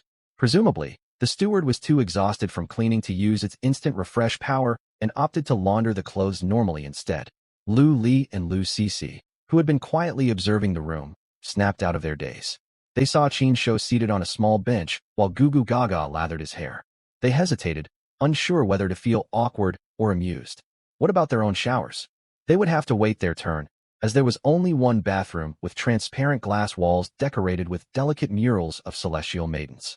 Sigh. Everyone, take off your shoes and come sit here. Lu Tao laughed warmly. Strip off your rain gear and tactical uniforms too, or our steward will nag non-stop. It just finished cleaning the whole space. She removed her outer layers, leaving only lightweight athletic innerwear, and sat down on the floor. That ought to keep Gugu Gaga from complaining. Come join us, everyone. Have some warm tea. Xuanai followed Lu Tao's lead and took a seat to sip her drink. Lu Li and Lu Cixi exchanged a glance. They had already seen each other's simpler attire during their group training sessions, so there was no need to feel self-conscious now. Steward, I want to take a bath too. Can I go next? Lu Cixi shed her outer clothes and stepped into the bathroom, hoping to receive the same attentive care Qin Shou had gotten. Gugu Gaga reminds you to wait in line. Master takes priority. The penguin did not mind assisting the others, but it prioritized Qin Shou above all else as it had stated. Got it. I'll wait for everyone to finish first. I'll fill the bathtub with hot water. Lu Cixi grinned, a playful glint in her eyes as she walked over to start the tap. The tub was spacious enough to fit 3 people comfortably. She planned to share it with Qin Shou and Gugu Gaga, leaving the rest to wait outside. After days of only cold showers, she was eager to soak in warm water for a proper relaxing bath. Ah, this feels wonderful. Gugu Gaga worked quickly, rinsing all soap suds off Qin Shou before leading him into the tub, and then it turned to wash Lu Cixi's hair. Lu Tao and Lu Li watched from outside the bathroom, smiling knowingly. As mature women, they easily picked up on Lu Cixi's playful plan to spend time closely with Qin Shou. Only Xuanai stood by quietly, watching with gentle envy as she laid out her own stored food on the tea table. Gugu Gaga, all done. You can hop into the tub to relax now. Satisfied with its cleaning work, Gugu Gaga took off its apron, ready to eat its meal first. Food was its top priority after working up an appetite. Before it could step away, Lu Cixi wrapped her arms around it and gently peeled off its penguin-shaped outer suit. She had long wondered whether the penguin form was a costume or part of its body. Once the outer layer came off, the penguin suit folded neatly into fabric, revealing a petite, youthful humanoid steward figure beneath. Shock rippled through the entire group. Where had the little penguin gone? It had transformed into a young lady like steward. Qin Shou was the most stunned of all. Removing the penguin suit fully unlocked its secondary human form, a cute, compact young steward with soft, delicate features. Wah, don't look. I'm so embarrassed. Lu Cixi let out a surprised exclamation. She had never seen this humanoid version of Gugu Gaga before. Only Qin Shou knew about its alternate form. There's no need to be shy. Let me help you get settled in, Lu Cixi said cheerfully. Just moments earlier, the steward had calmly washed Qin Shou without hesitation, yet now it grew flustered over its own appearance. Lu Cixi admired its smooth, soft skin as she helped it prepare for the bath.